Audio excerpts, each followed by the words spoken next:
Welcome back to the Overwatch Pacific Champion English broadcast. We're here in week 8, day number 3. We just had Machi Esports get beaten by AHQ Esports. So we're now about to get into match number 2. It's going to be Hong Kong Attitude with their shot at now taking down AHQ. Yeah, this is Hong Kong Attitude, who were for the longest time sat in that 4th place and looked to really have it on lockdown. Actually looked to really be challenging some of those top 3 teams. Had a very good 5th game series against Blank in that first round robin. Unfortunately, weren't able to pull out the win. And from there, they've just not accelerated at the same rate as the other teams. Absolutely, and that's the best result so far for them in the tournament, was in that very first round robin. We're now about to finish up round robin number 3. And Hong Kong Attitude, this is kind of it. This is the kind of final moment where they can show what they're made of, and AHQ are their opponents. We've just seen AHQ, current number 2 team on the leaderboard, just beat out Machi Esports 3-1 as well, and the 3 that they won were pretty comfortable. They absolutely were. The only unfortunate thing, though, is the one that they lost was very uncomfortable, and that one was Control, which is going to be Hong Kong Attitude's pick here. A devastating blow to AHQ would be winning the series but still losing Control. All right, we're going to have some thoughts from Coach Nito on the left and Captain Mango Jai on the right.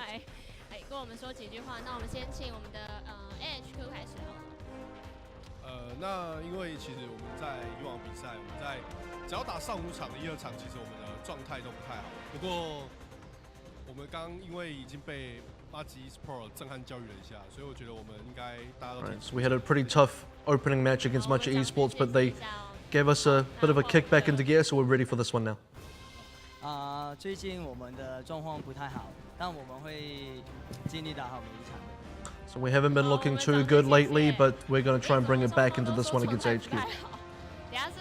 Well, there we go. Interesting thoughts out of both of them. Hong Kong Attitude, yeah, we say that the pressure is really on them more here than it is on AHQ, but like I said, there is a significant amount of pressure on AHQ still to kind of hold down the fort, given that they are looking pretty set to take playoffs. Look, Hong Kong Attitude, if they don't win this, then they probably won't make playoffs at all, which would be unfortunate, but yeah, it's funny enough, it's one of those series that could actually be bad for both teams, because Hong Kong Attitude could still lose and expose a ton of weaknesses in AHQ, which makes them look shaky moving into playoffs. And shaky, I think both of them look, and I would agree with both Nito and Mango Jai there, where, Nito said, look, we had a pretty shaky start against Machi Esports, as they did. They lost Li Zhang, and Mango's saying, look, throughout the tournament, since the first round robin, they haven't really been on form. They've slipped down quite literally in the rankings as well. So even now, it's difficult to even try and catch up back to Machi, and this is now an opportunity for HKA to maybe show,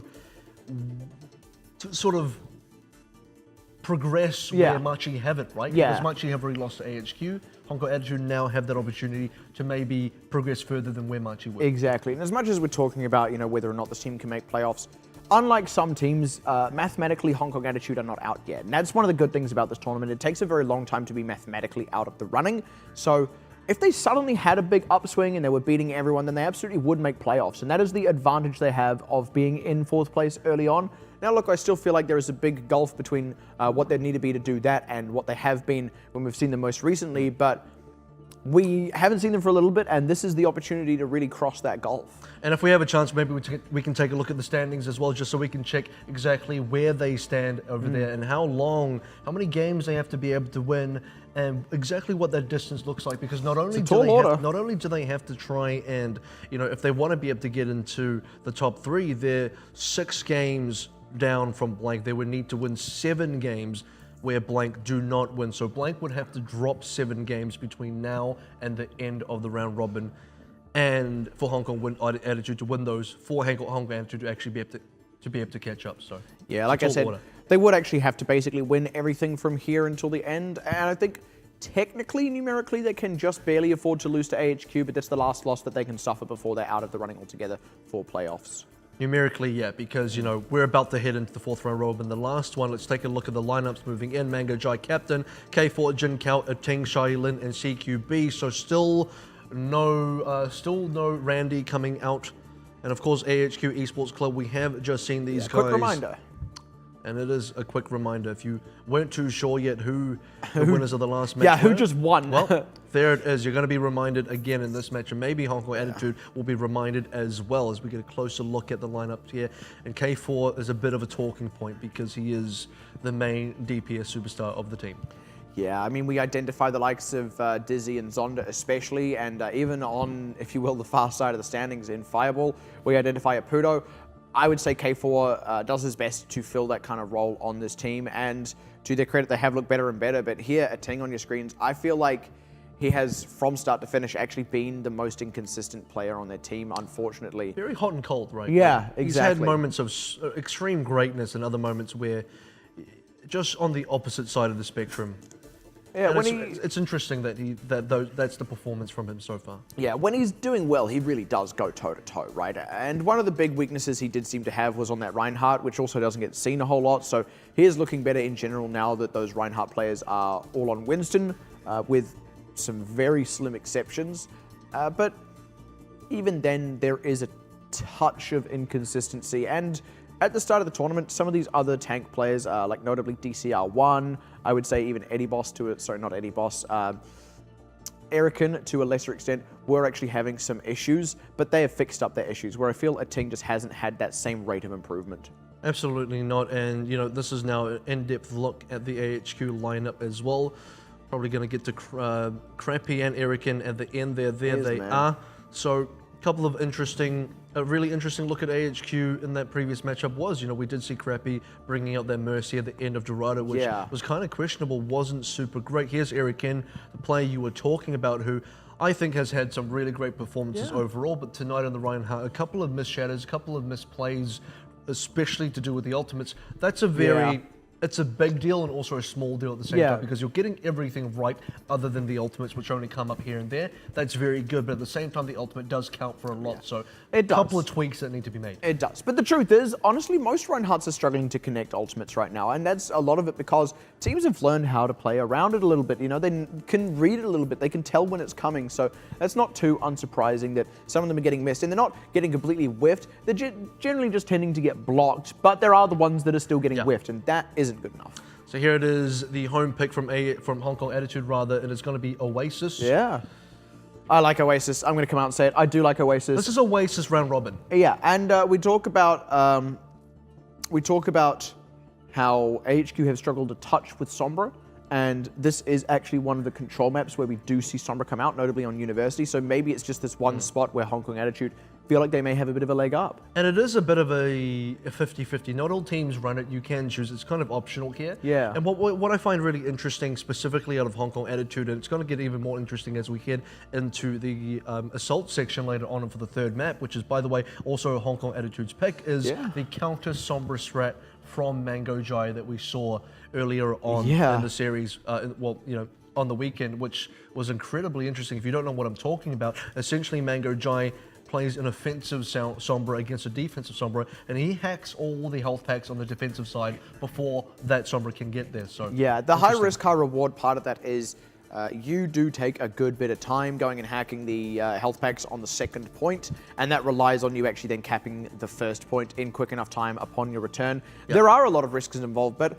we actually see teams quite consistently capping first point anyway, and often in 1 or 2 pushes, so it's not too outlandish, it's not too crazy actually, and you can play it slow and steady and have an EMP up, where often the defending team can't really on that first point. And connecting it back to Oasis, what that means is, interestingly enough, it's quite rare that we've seen a Sombra versus Sombra on that University, but it is the one time we did. It is the only time that we've seen, and what's interesting about that is it's a struggle. It's a very much a power struggle, because whichever Sombra gets there and hacks the health pack first, it's theirs. It's gone. You don't get it. You don't get a second opportunity. And you have to swap the Sombra.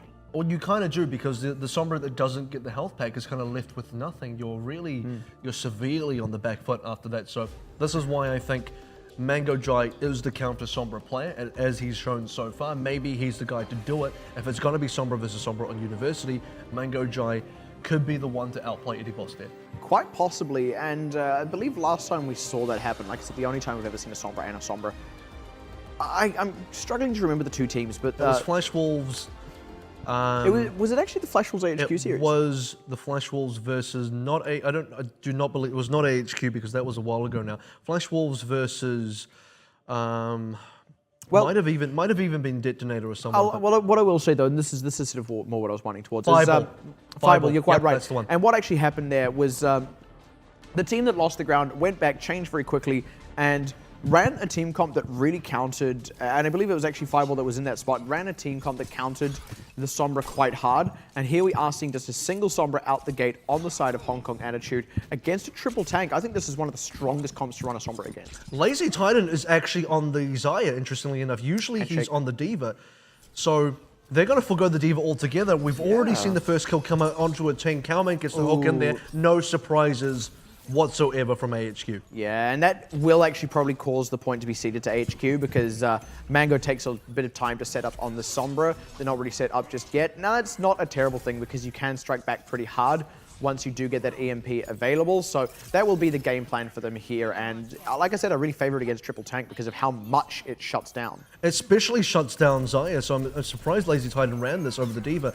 We'll have to just see what his plans are for this. Ting again. ASQ still have control over this point though, so eventually Hong Kong Attitude have to be able to contest. They have to be able to actually start a fight, and EMP will be that top and a hop. Wow, dear. Calculated. Yeah, this would probably be a bad time to go for it, having lost Shaolin, who also whiffed his ultimate, so Mango Dry does hold on to that ultimate there. They did pull out a sound barrier, not a sound barrier, sorry, a nano boost, the other defensive ultimate, so that is something, and with this EMP, they'll now cut out any other ultimates that would have been available for AHQ. And they don't actually have them just yet anyway. So Hong Kong Attitude do have themselves a window. Yep, Hong Kong Attitude did manage, they did have to concede their point though, so where they were sort of playing, they had to give away the ground. The EMP, unfortunately, didn't really connect. It really missed. That missed bad. I think the only person that caught was Erican, and he had a Genji in his face anyway. He was happy to just swing the hammer no matter what. He didn't need to have the shield up, and really just getting no mileage out of that at all. And now they have to wait even longer to get that EMP back up. They kind of lost their own window there. Consistently getting these hooks, and Kalman's been picking out Shailin specifically quite a bit as well. We've lauded Shailin as one of the better Tracer players, but he's not going to do anything if Kalman consistently shuts him down. Yeah, Hong Kong Attitude have decided to try and prolong this fight. They feel that they can't afford to back off from this one, and they are drawing a ton of ultimates out of AHQ, but they're ultimates that are killing members of Hong Kong Attitude. By the time they've trickled back in and have a decent amount of members, AHQ have the ultimates charged back up, and now Hong Kong Attitude have put themselves in a position where they've only got time for one fight. CQB is even going to change on the Mercy here. They're running essentially what looks like triple support. I mean, Sombra is like, at this stage, he's kind of DPS, kind of support. He's a bit of a 50-50 carry, but CQB is actually going to go back onto the Diva here, trying to just rounding out the lineup a bit more, but this last EMP will be it. If he can't get anything out of this EMP, I don't know if Hong Kong Attitude can win it all. And once again, really fails to. Didn't really shut out enough. The Pulse Bomb is good. It does pick Erican, but they've lost their other DPS, and they just don't really have the damage that can come out of a Ting. He will find Cowman, but HQ is still looking all right in this one. Dizzy still remains largely untouched. Actually, good pick onto Eddie Boss. Shaolin is really just going to try and put the team on his back here. He's going to have a bit of a harder time dealing with this his area, and actually they do pull the cap through. Dizzy, I'm not quite sure exactly where he was in that fight, but he maybe either should have backed off. He's gone now. Yeah. I think he backed off early and then decided to come back in. Bit of an odd and infrequent misposition by him. IHQ going to cede that one away. It's good that they didn't lose too many members there. I mean, if they didn't, they tried to leave with what they had, and it's a smart decision to try and go for the repush. Unfortunately for them, Hong Kong Attitude do finally have control of the point, which gives them that shield play, the health pack play rather. EMP connects well this time. This is how you do it, and this is now the window while that hook and etc. is down. K4 pounces right on it, gets himself a 3K, looking good in the hood, and now they'll have to get that EMP back up, but they only use the two ultimates for a very handy defense there. This is where the power from the Sombra composition really comes into play. You have control of the point, which gives you the health pack control, which finally means, well, you get the fights that you wanted. That was probably the first good EMP out of Mango so far, which has been a bit of an unfortunate thing for him, but when you're the defensive team, so much easier to use. Shaolin being down, that was one of the few ultimates they had to leverage, and now, provided Dizzy can get into this position, they've still got a window before EMP is up. A Ting does get a good pick onto Crappy, but AHQ, oh dear, actually, Dizzy in a bit of trouble. Gonna have to try and hold this ground, but the EMP comes through there. A Ting tries to pounce on it. A little bit deep here, finally picking up Dizzy, but these are trade kills. This isn't a clean fight from AHQ. A Ting is barely gonna get out with his life, and that may just mean they're able to hold on to this point for a bit longer, but that was really ropey, and HQ is still in position to strike again. And they have the ultimates to do that as well. This is is a must-win fight for Hong Kong Attitude. They can't afford the drop here. The EMP came down again, but immediately Mango goes down. They do pick off Lazy Titan and Eddie Boss though. They need to get rid of Erican though, because that Earth Shatter could be all they need. And once again, Dizzy has held onto this tag visor for a long time. Blocked out. Blocked by the shield. And that shield was up before he started channeling it. He should have known better, frankly. Shaolin getting the double now with the Pulse Bomb means the Hong Kong Attitude, actually, they are cleaning up the members of AHQ. The pressure is on now to deal with Crappy. Lazy Titan's already the only one nearby. This one will have the self-destruct, but it's going to be buying time, and that might not even be enough for AHQ here. Time is not on HQ's side. Hong Kong Attitude the sound barrier as well. They're able to pull out all the stops here. Only the Tag Visor may be able to save the day, but so far, needs to get a few more kills. Yeah, there's Dizzy finally with the Tag Visor getting a couple, but he really needs to get on top of this point to contest it hard, and they're struggling. Needs to touch it, doesn't! Backs off a long, long way because of a Ting with that ultimate running, and Hong Kong Attitude, it took them right up until 99%, but once they had ownership of that point with that Sombra, felt like AHQ just played into their hand a whole lot. I don't want to sound like a broken record, but Eric in with the Earth Shatters. Eric in with the Earth Shatters, I'm telling you. It is just...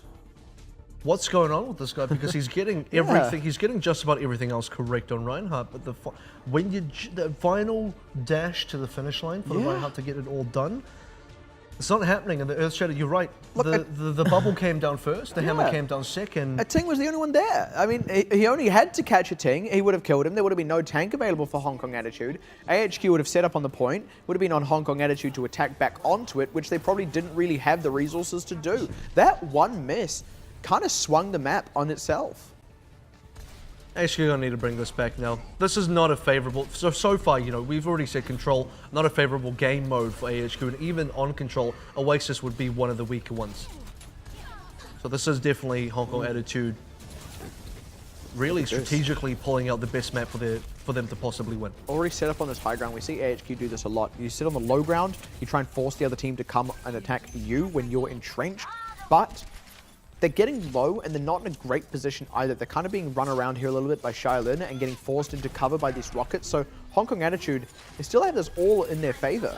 I would actually prefer AHQ to be the team taking the high ground here, because that's where Dizzy really thrives. And this is, you know, specifically against Hong Kong Attitude's lineup here, they're using stuff like Pharmacy. Getting to high ground would be really beneficial for AHQ. So yeah, this is the moment of truth though for Hong Kong Attitude. They have to actually convert this position into kills. They've struggled to do that so far. This is kind of not looking too great for them. They need to close them out pretty quick. There we go. That's a good way to open it up, picking Cowman. And this is maybe going to force AHQ back into a tight spot. Dizzy is nowhere near really contesting this fight. He's just pumping shots into the Pharaoh, which is really just giving the Mercy ultimate charge. Mango already having that res available. Hong Kong Attitude picking up the kills. This point is now their point, and AHQ, they kind of misplayed that. AHQ found it very difficult to sort of attempt to approach that point. They didn't know whether they should be going for the Pharmacy combo, whether they should be going for the high ground. Then how do you deal with the Pharmacy as you're taking the rocket shots while you're trying to go there? I think it would be a good idea for AHQ now to go directly for the high ground and just take it off Hong Kong and to force it off them. And then get the ground control after that. This is interesting here. Now, AHQ, they do have a good run of ultimates to get that ground control. They're going up to contest K4 and Mango Jai, but the sound barrier is there to keep them safe. And they have to really avoid these swingy ultimates out of Hong Kong Attitude. Now, the sound barrier for AHQ, but they can just kind of wait it out. Provided Mango Jai doesn't die. There we go. AHQ really struggle when they throw more ultimates away at this. This is going to be, oh, right into a rocket barrage, 1 for 1. Well, you'll be happy with that trade. Actually, unfortunately, Mango Jai went down in that one to Lazy Titan. Otherwise, the res would have completely swung this back for Hong Kong Attitude. Yeah, a Ting now. Is he going to go down to that? He's not quite. He's going to be picked off by Cowman. Had Mango Jai not died there, that would have been an easy fight win for Hong Kong Attitude, because AHQ had exhausted all of their resources, and then Hong Kong Attitude would have been able to res back into about 3 ultimates. Exactly, and not only that, but a player advantage as well, which would have been very crucial. So now finally AHQ have the high ground control. Like I said, this is what they should have been going for earlier on.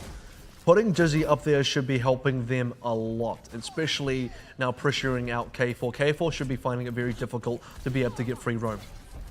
That being said, Hong Kong Attitude, they've got a good amount of time on the clock, and actually one more cap will easily put them at 99%, if not picking up a win. Shaolin really hunting for Cowman. Not quite finding it just yet, but again, AHQ just sitting the high ground. AHQ gave it away. AHQ had the opportunity, they didn't take it. Cowman has tried to come around the reverse side of this dive, but he's getting stopped up by Xiaolin. So now AHQ's tanks are just going deep without the extra follow-up from the DPS they were looking for. And this is really just Erican kind of swinging his fists about up there. They do get Jinkao's mech, but again now, these members are being pretty uncontested. There is still a res available, and AHQ just kind of whiffed that siege onto the high ground. It was less of a siege and more of a CC displacement tactic from Erican, which knocks everyone off it was the high a play. ground. It knocks everyone off the high ground and forces the engagement to be on the ground level instead, but AHQ didn't really take advantage of the ground level. They still haven't gotten kills. Ting should be the first target. There he is. Yeah, now they lose K-Force. This is probably going to signal the res once they absorb a little bit more in the way of ultimates, but AHQ, they're being stingy. They're not giving them away, and Xiaolin gets picked off right as that res comes through. Sound barrier is there for Hong Kong Attitude, but once again, still not converting this into kills, fighting through AHQ's own sound barrier. Cowman unfortunately goes wide with that pulse bomb, but Dizzy has remained uncontested. They've picked off the healers. Doesn't even need to really use this tactical visor here if he doesn't want to. And now it's actually on Hong Kong Attitude to stall this one out. Otherwise, AHQ are maybe going to get a 90% out of this. Yeah, absolutely. And the whole time, Hong Kong Attitude are making these plays with the res and everything else. AHQ's just been stacking up progress on the percent. We're heading over to 90%. Oh, Gonna no, get that's into bad. overtime. K4 going down. No more res to come on through. Now we're going to get into desperation. People have to charge for the point. And it's the only ultimate they would have had at their disposal. They're about to get a pulse bomb, but that might not be enough. CQB is already out of the picture. Cowman has not answered. No one touches the point, and AHQ, once they did swing back, they were able to get it down. And I feel like what happened there was Hong Kong Attitude failed to adequately execute on the advantages they gained because they actually weren't getting the kills. And it's interesting because there was a moment there where we said, look, if the res came out, this would be advantage for HKA. The res did come out in a separate fight, but they still got wiped anyway. So it isn't effective. It's such a sort of, it can be quite a swingy ult as well. And you know what? A lot of that was actually Xiaolin going down. So I don't know if you quite caught this, but Xiaolin, yeah, he did. He was about to die, then he recalled, and then he died anyway as the res was coming down. He actually would have been better off dying and then getting rezzed, and would have still had the recall when he got rezzed in an awkward, dangerous spot, and that actually probably would have gone better. So this is the thing about res is, I feel like you don't want to be waiting too long. The res should have just come out for the two members anyway. Xiaolin should have known that he was never going to be part of that res, and it looked like there was a bit of disconnect there. Either way, it's going to be onto the third map now, 1-1 so far onto Oasis. And again, already Xiaolin getting pressured. These Discord orbs wreaking havoc on the Divas as Cowman is just honestly getting a lot more mileage than his counterpart in Xiaolin. Both the Divas out of the mix though, so the pressure is actually on for both teams to start converting other kills quickly. Getting Erican is good news for Hong Kong Attitude, and Dizzy, he with his team are going to go ahead and retreat as Cowman gets picked by K4, and Hong Kong Attitude again actually getting this first cap through. Yeah, fantastic pickouts by K4. Probably one of the top Genjis of the tournament. AHQ definitely consider K4 to be one of the top Genjis of the tournament. It really shows. Guys able to get kills where others cannot, and AHQ on the back foot to start things off. Kind of looks like a repeat of City Center already, but if it ends up being a repeat of City Center, it does mean that eventually AHQ come back into this. So let's find out. Let's find out indeed. I am curious to see how well they can keep this on lockdown. That's a good start actually. Xiaolin picking out his counterpart. That means no pulse bomb for Cowman, who is generally quite good at landing those onto key targets. So Hong Kong Attitude probably just going to get more time on the point for this. AHQ have to stall up. Both teams now sitting on that pulse bomb, waiting for an opening. Hong Kong Attitude will be happy to take the wake here, already sitting on 40%. It's all on to AHQ to decide when the fight happens, and they can't stall this out for much longer because they're losing a lot of objective. That being said, there has now been a couple of times where Hong Kong Attitude got up to 99% and AHQ had then got the cap back. But here we go, already K4, Dragon Blade picked up one with the Easy dash money. before he opened it up. Yeah, easy money indeed. It's like taking candy from your entire team. Well, that's one way to go about it. K4, he's hungry and he's He wants got all a your sweet candy. tooth. He's got a real sweet tooth, I think. Yeah. That's why they can gather out of this. And AHQ even committed there. See the pulse bomb coming out of Cowman completely with Lazy Titan wanted to go in there to try and get additional damage in as well. And meanwhile, look, K4, free roaming. Matrix is going to do nothing against Dragon Blade. And Dragon Blade has been one of the weaknesses of AHQ, surprisingly. Yeah, to be completely frank, that is dead accurate. CQB early sound barrier, and now AHQ trying to get around the side for this position. They're getting right on top of Mango. That's going to be a good one to kick it off. They did it to commit a lot of resources, and now here's a team going to try and stall it out, but they are still converting kills. Dizzy hasn't been dealt with. The sound barrier out for HQ, and now he's lasted until he has the tac visor, and the clean up begins. CQB already out of the picture. He's getting pressured onto, but K4, sure, he got a nice looking kill, but most of his team is dead. Mango Giant only just respawned, and this should actually flick back over to AHQ. Yeah, it should, and this is kind of like you were saying, it does flip back over. A couple of resources on AHQ's side, and Dizzy playing Ring Around the Rosie with a Ting there definitely did a pretty decent job of wasting out the Primal Rage, then coming with the Tech Visor, getting just enough kills despite going down to actually flip it over for AHQ. So now comes the hold. AHQ cannot afford to give away any losses anymore. Where he didn't get kills, he did get damage. Now AHQ, they do have the ultimates to hold this one out. They need to stabilize here. Sticky goes wide. That's not a good start. They're now really only looking at the self-destruct, which is a hard one to really leverage. That one didn't go wide. Yeah, really did not go wide at all. Shaolin pulling his weight tenfold there. And already AHQ getting absolutely destroyed. They're going to have to throw out the self-destruct.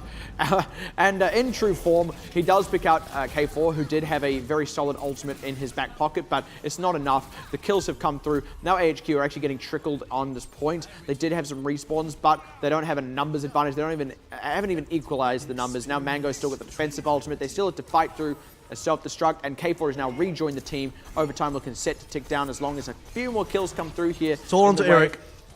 There we go. Dizzy's gone. They've sorted this one out. And that's the one time you're allowed to kill the D.Va with the Dragon Blade. Good take by Oh, you'll take anybody. You'll kill anybody with a Dragon Blade at this stage. All the ultimates from Hong Kong Attitude, and then more still. Ooh. AHQ just trickling on through.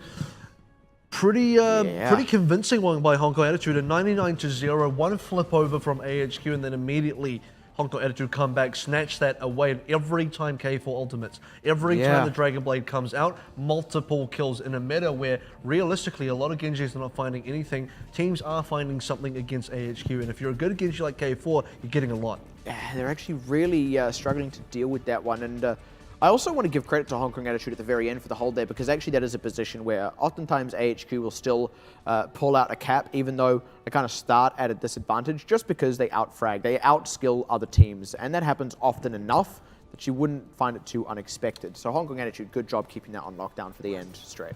All right, we're going to go back onto University now. This is where AHQ had a decent opening, but then kind of struggled, and health packs already getting away with Hong Kong Attitude. Now, where Hong Kong Attitude really didn't do well last time is they failed to control health packs earlier on because they lost some of the early fights, and particularly due to the hooks. Yeah, and that's actually the exact same thing that happened last time. Their team got hooked out at the top of this one. They do have the health pack hacks, and actually last time it got as far as 99% before Hong Kong Attitude got their first cap through, so they're not going to panic too much about this, but AHQ are going to get that first cap.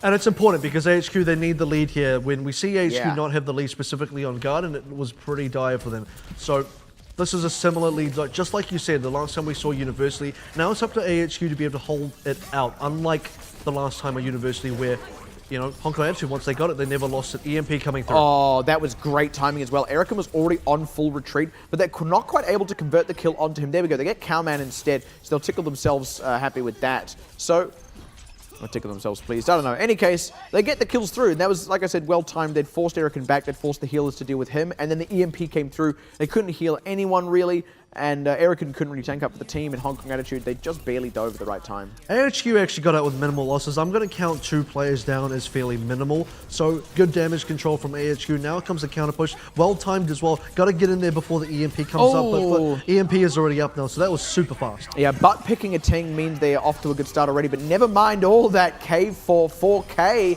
CQB getting himself a sneaky one in there as well, and Hong Kong Attitude, 2 ultimates, full rack of kills. And AHQ, they almost went at the right time, almost went in the window, but then it got slammed shut on their fingers. And that's why they call him K4. Gets the 4 kill, very reliable player. Still, look, we're already on 70%. This window opens and shuts so quickly, it's difficult for AHQ to find the opening here. Once that Sombra is entrenched, and I'm going to be honest, triple tank is not the right thing to run against Sombra. This is going to be the Graviton to come out, and both teams... Graviton? Yeah, both teams commit... Yeah, well, no, it did actually connect, but both teams had the sound barrier, so it didn't have any effect. Dizzy, though, this is really feeling like Dizzy versus K4. K4 being taken down. This is so back and forth. Cowman still is that whole hog to try and secure something out, and they do seem to get the kills through at the last minute. Now, Jin Kao forced well off. They could try and bleed this one for time. It looks like CQB wants to do just that. Push it at least up to 80% so that they can get a win off one good fight. That was very well done by AHQ. Just see the little dance there that CQB had right at the end, and Cowman had enough of that. Pulls out the hook, lands it on there, and finally AHQ back in position. This is where Hong Kong Attitude kind of struggle when they don't have control of the point. It's difficult to make use of the health packs. It's difficult to find a good EMP. So AHQ, it's their time. It really is. That being said, that could still be a devastating EMP. I really favor Sombra against Triple Tank because when they don't have their tools, suddenly they just become big health bars and huge targets. They're easy to kill. They don't have any of their defensive tools. They can't protect their teams, and they give the enemy team a ton of ult charge while they're dying. Well, ult charge is something AHQ need right now as well for their other members, and they have to be able to get this Earth Shatter down. Eric so far has not had a great time specifically with the Earth Shatter, so this is something he's going to clean up. Great pick onto Lazy Titan. Charlene really doing the work there, and this is going to give them their opening. The Earth Shatter goes completely wide. Mango Giant nearly has the EMP, looking to get the last little bit. Finally trying to close it out. There it goes, right as K4 is the Dragon Blade running, gets Dizzy off the top of it. Good pick out there. Erican not quite down just yet. K4 really struggling to it. There he goes, finally goes in for that kill. They're getting all the kills through. Crappy commits a sound barrier here, but the reinforcements are coming in for Hong Kong Attitude. It's just Cowman, and he's kind of deep in enemy territory. He will take a breather, but that just gives the enemy team more he didn't get it. Good save by K4 to get the kill in time. Closes out on Crappy as well, which means they're not going to bleed this one for too much more time here, AHQ. Hong Kong Attitude, they only really need to hold out the once. This could be another loss for AHQ on control. That would be really devastating for their chances going into the top 3 now. 90% so far. We don't have an EMP, but we might not even need it. AHQ, they got the nanovisor, and they got to leverage the star power here from Dizzy. This is exactly their very final chance. Early commit, but it's all getting eaten. Good hook actually to stop the block, but never mind. Oh, but he gets CQB and a ting just barely through that one. Here's going to be the response now. They're trying to make something happen. K4 does still have a Dragon Blade. We could still see a crazy turnaround, but he doesn't have much support for it and doesn't have it just yet either. It's really just him and Jinkao trying desperately to secure this one out. And K4, overtime? Yeah, he goes jumping out to try and force the overtime, but goes a bit too early. Now he's not going to be there. Mango does not have the EMP. No one's able to really contest this point solidly. It's just CQB trying to buy time. They're not converting kills. If they win it here, it's going to be this last-ditch turnaround. A great sleep onto a Ting. Dragon Blade is finally here, finally ready to join the fight. That's the EMP as well, actually. They do have a window, but he's not converting the kills, and he gets taken out by Cowman. AHQ now looking set to secure this one as they cleared out the last few crucial ultimates for Hong Kong Attitude that they had to try and turn it around. Even a charge. There we go. Everything now cleaning up for AHQ. It's janitorial duties once more as we head into map number 5. Yeah, not out of the Oasis. woods yet. And right at the end there, I got to correct you as well. It was Crappy that ended up getting the kill into K4, but still, you know, quite you right. just get sniped out by the Lucio with the Dragon Blade. So the one Dragon Blade that they really needed to take advantage of, unfortunately, was not enough. And now this is kind of the weakness of Sombra is he didn't have the EMP up in time, which is understandable because, again, you're attacking into a defensive position where you do not have health pack control, so you can't rapidly charge your EMP. Also, second to that, even when you got the EMP, you don't have enough members to take advantage of it either. And that was actually very well played by AHQ as well. After losing that one over to Hong Kong Attitude, they realized that was where the window was. That was where the window where EMP was down was, and they had retreated well enough, and there was just enough time on the clock because Hong Kong Attitude hadn't stalled out to get it to 90%. They're only at 80. They had a window, they took advantage of it, and it was really well executed from there.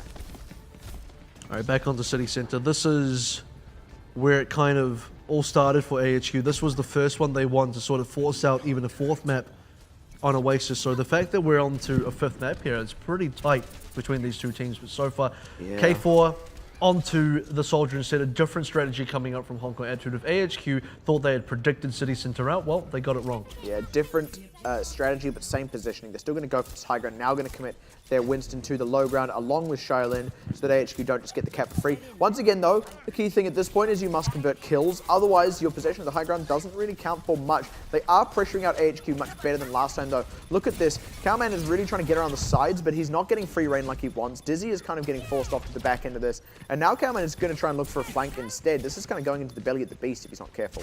Oh, he got spotted out. This could be his death. He recalls himself out of there. Good call. And actually, while that was happening, Shaolin getting picked means Hong Kong Attitude had to cede that cap. Good pick back onto Cowman. And they do hold on to this high ground, at least here, Hong Kong Attitude, but they did lose the point where they were, well, actually poised to take it for a moment. AHQ actually have control here. So while Hong Kong Attitude is sitting high up, they do not have the cap, and now still being contested. This is AHQ's strategy, forcing Hong Kong Attitude down. That's one way to nullify the high ground advantage. You've got to come down if you want to play this cap. Yeah, and getting a good pick onto Erican means they're well set to just get this one through. They do lose CQB, but K4, good tech visor.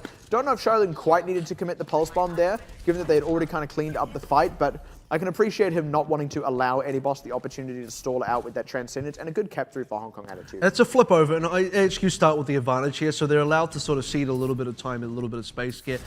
Very different approaches to City Center. One team vastly prefers high ground, the other team vastly prefers the low ground.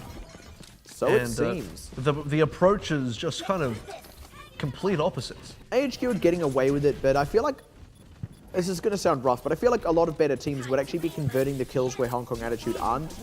I mean, I even feel Machi would have been able to do that. So this is a really risky way to play for AHQ, and I mean, they're getting away with it. Boostio? I think it may have been. Well, there's the Transcendence. This is a very messy fight. Everyone's just kind of throwing ultimates at this. Oh, Dizzy doesn't quite get hit by the traffic there and is able to take out a 10. K4 also dealt with. They're looking pretty solid now to get the cap back through here. AHQ, Hong Kong Attitude. Both teams committing a lot, but Hong Kong Attitude committing a bit more and not getting as much as AHQ got with theirs.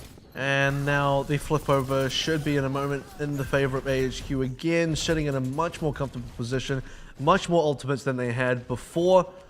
And I wouldn't be surprised now. I would expect AHQ to try and contest this high ground now that they have control of the entire cap itself, or at least take the fight into Hong Kong Attitude a lot earlier. It is within their sort of, it's within their initiative to start things here because they have the advantage. They do. Let's see if they do opt to commit. Hong Kong Attitude once again going for this high ground though and getting a converted kill onto Eddie Boss. That could be all they need to open this one up. They're trying to get the pressure onto Cowman as well. Now Shaolin is getting the free reign he desires. Good sound barrier out of Crappy to keep his team nice and safe as Hong Kong Attitude going for the commit. And they find themselves in a bit of a tight spot. Good pick out to get Dizzy with that barrier, with the tactical visor running. But K4 getting similarly pressured now. He can't find anything. Yeah, he can't find anything Where either. have we seen that? Yeah, exactly. But at the last minute, they are going to be able to pick Lazy Titan. Looking like they should be able to convert this one through, and a nice round of kills at the very end of that. Hong Kong Attitude swinging back once again, and this is anyone's game still. This is a nail biter. It could actually, it's super back and forth. One team gets the lead in terms of the cap. The other team then swings it back in their favor. AHQ still not interested in controlling high ground whatsoever. Might be a mistake. Now we got Cowman switching onto the Tracer once more. I saw a little bit of a change up there for him just briefly. So almost mirrored compositions, and AHQ, I would say they're pretty on the, kind of on the back foot here. Yeah, I mean, even just in sheer terms of ultimates, but also they've been struggling to find the ideal positioning. There's the Anubis run onto a Teng so that they can pressure out Dizzy, but the Transcendence is there defensively. Now a Teng, he's going to have to ult. If he goes down here, that would be disastrous. They do get Lazy Titan out of the mech. There's the ult for a Teng. K4 getting pressured, but he's getting the kills where actually Dizzy isn't. He's busy dealing with a Teng, and Hong Kong Attitude continuing to kind of convert these kills through. Now the self-destruct from Jin Kao actually doesn't quite get back in the mech in time. Good training fire there by Kyleman to secure that one. But the cap has finally gone through for Hong Kong Attitude, and AHQ, they're forced off this one. Now they're trickling in. Hong Kong Attitude, they've still got this one on lockdown, and the final one is going to go the way of Hong Kong Attitude. And once again, AHQ will lose control. Hong Kong Attitude will be happy to take that one. It was still a struggle. Wasn't a clean shutout the way, well, I wouldn't even say Machi cleanly shut out AHQ, but certainly Machi was so much more comfortable in control against AHQ than Hong Kong Attitude were. So a good start from Hong Kong Attitude, but if Machi had a better start than this and still fell over, I don't know. A lot of questions still though. 4K, K4. Yeah. Good play of the game. I feel like on both City Center and Gardens, University rather, and I don't know why, it's City Center and University, that's what I'm trying to say. We only saw Gardens the once. On both City Center and University, I feel like both times we went to them, AHQ played right into what Hong Kong Attitude were doing. They played right into the high ground playstyle. On University, they played right into the Sombra comp by running triple tank. They didn't need to. They could have swapped it up. I don't know. It felt like they were just so convinced that their own plan was going to be fine, and they were good enough to win even though they were at a compositional disadvantage. And too often, that failed them. It felt a bit like overconfidence. Hard to say. It is very difficult. I'm not too sure. I think AHQ, it feels more like comfort to me than overconfidence. It feels like this is what we know, this is what we've practiced, this is what we will now try and execute. And a couple of good moments there. You know, sometimes it did look like what they were trying to do absolutely did work, but I think overall it was a bit of a mistake to also allow Hong Kong Attitude to get away with what they were trying to achieve, and they got that every time. They really did. I mean, the fact that AHQ, they didn't just cede the high ground to Hong Kong Attitude, they actually do that against every team when they come up on Oasis, and I don't know, I really don't like that play of like opting into the low ground. I'd rather you at least fight for the high ground. I can see why you don't want to, because that can just lose you the fight right there and then. At least when you take the low ground, if you do get the pick first, you're actually going to be, generally speaking, okay, but you give the other team every possible advantage. You give them the high ground, you give them the sight lines, you give them the positioning as well, because they can drop a Winston and a Tracer onto the points that you can't cap it, and then they can start forcing you back, and if they get a pick, then they win it, and you look stupid. A very difficult place for AHQ to be in, and kind of already mentioned, but control is just, it's a big hole in their ship. It really is. They're going to plug this one up or they're going to sink. And it's not good enough for them to be dropping control like this if they want to be a potential team that can actually win the OPC, right? I mean, I want to say at second place right now, they're pretty safe going into playoffs as they're going to make it in the playoffs. But are they going to actually win when they get to the playoffs? Because if they drop every single control, there's a lot of questions to be answered. Exactly. And these are the same questions we were actually asking of Blank quite recently. And we will find this out later, but Blank do actually feel like they've kind of fixed a lot of those mistakes, feel like they finally realized what was going wrong, whereas AHQ actually now for a couple of weeks have showed a run of mistakes, none of which feel like they've been particularly fixed and addressed, and they are running quite short on time. They have to play some very tough matches in that final round robin against Flash Wolves and Blank, and do actually have to meet Matchy again, which could still be a really tricky one. And if you haven't fixed up those weaknesses by playoffs, Blank will pounce on them, Flash Wolves will pounce on them, and it doesn't matter if Blank have weaknesses of their own. If you get bumped out of the playoffs, tough nuts, man. You lose your shot at first place. Which is exactly what everyone should be going for. That's the goal at the end of the day. Making playoffs is one thing. Winning the OPC is yet another thing. And Flash Wolves look like they have it all kind of covered. All the game modes look fairly good for them. All the players look very comfortable in their roles. AHQ. Frankly, they just look good. They're just good-looking people. AHQ got a couple. And did they make the top 5 list for cutest members? They actually have a list of top 5 cutest members of Flash Wolves. You're just the one guy not on that list. Just the one guy. It's very unfortunate. But back to AHQ. You just put that on your CV, 6th most attractive member of Flash Wolves. Back to AHQ for a moment, because we are going to go back into hybrid pretty soon. This is now into the strength of AHQ. This is where they really shine. And their pick. They actually get to pick this map. If it wasn't sort of in their favor already to go into hybrid. But I mean, we're guaranteed 4 maps here. I would expect AHQ to still be extremely good on all the remaining maps. It's Lijiang, losing Lijiang is one thing, losing Oasis is yet another. I actually want to say that Oasis is even less favored for AHQ than Lijiang. Lijiang should be a better map for AHQ than Oasis. Yeah. And even then, Machi had such a good scoreline against AHQ. And Hong Kong Attitude, they kind of only just managed to get it past the line at the end, because we said, even on the last City Centre, this could still go either way. And I do feel like part of that is because if you're on Oasis, you're Hong Kong Attitude versus AHQ, you play to your comforts and they play to their comforts, you end up in situations where you've got Sombra versus Triple Tank, it's something that naturally favors you, and things like that. Ooh. This is interesting. It is. This is one of the few times we get to see Hollywood, and it is AHQ's pick. And interestingly enough, between these two teams, we have actually seen a Hollywood between these two teams before. The first time we ever saw Hong Kong Attitude versus AHQ, it went to a game 5, and game number 5, map number 5, was Hollywood, which was won by AHQ.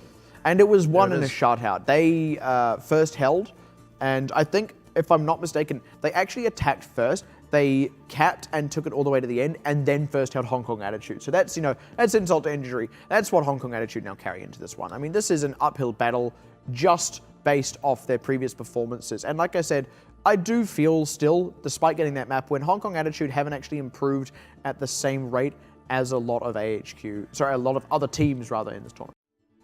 Here we go, as we're about to head into Hollywood between Hong Kong Attitude and AHQ Esports. Of course, it is AHQ's pick as the away side for map number 2. Hollywood, a map we haven't seen for some time, kind of missed it. Yeah, man, I like it. It's a cool map. I like, playing through the sets, man. And even then, when we do see it, a lot of the time we don't seem to get very far past that first point. Especially not when AHQ's playing, especially not if they're defending first. So for sure. If they are defending first, if we do get a first cap, well, we're just not going to see the rest of the map. This is going to be a repeat of Temple Anubis against Machi. I touched on something as well. I mentioned it briefly. Crappy loves running Tourbillon on here, and Crappy is actually one of the... And just about everyone. Yeah. If he can, he likes to run it. And it's not... You know, it's not a silly pick or anything. It's not, you know, a cheese pick or anything like that. He actually plays it and the team executes it very well. It is a strategy that they have practiced, and it's one that consistently works. No one has ever quite beaten it at this point, at least not resoundingly. I'm actually surprised to see he is not on it. You got so baited into that. I got bamboozled. Bamboozled indeed. I mean, Crappy this is a new AHQ. This is serious mind games because they're like, well, Hong Kong Attitude will be expecting the Tourbillon, so we will not. They got the Tourbillon. triple tank and a Reaper. They are really trying to counter out the Tourbillon that isn't even there. That said, the Reaper can do well-ish against AHQ's triple tank, but it's not ideal. If they were really wanted to counter out the Tourbillon, they'd be bringing up the fire. So I don't think they're going that way, but they are going for close quarters brawl here, and they are expecting triple tank. So smart plays from Reaper. I think they're expecting triple tank and Tourbillon. They'll still get one of those two things, but here we go. The Reaper already up close and personal. That's a sleepy Reinhardt, and they're really putting the hurt on.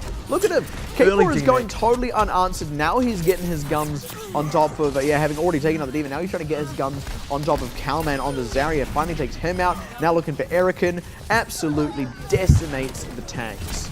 This is a easy run through for K4 specifically, and what they were trying to achieve out of this strategy was entirely working out. This is a very fast cap through, and where they were first held by AHQ before, I mean, not going to happen today.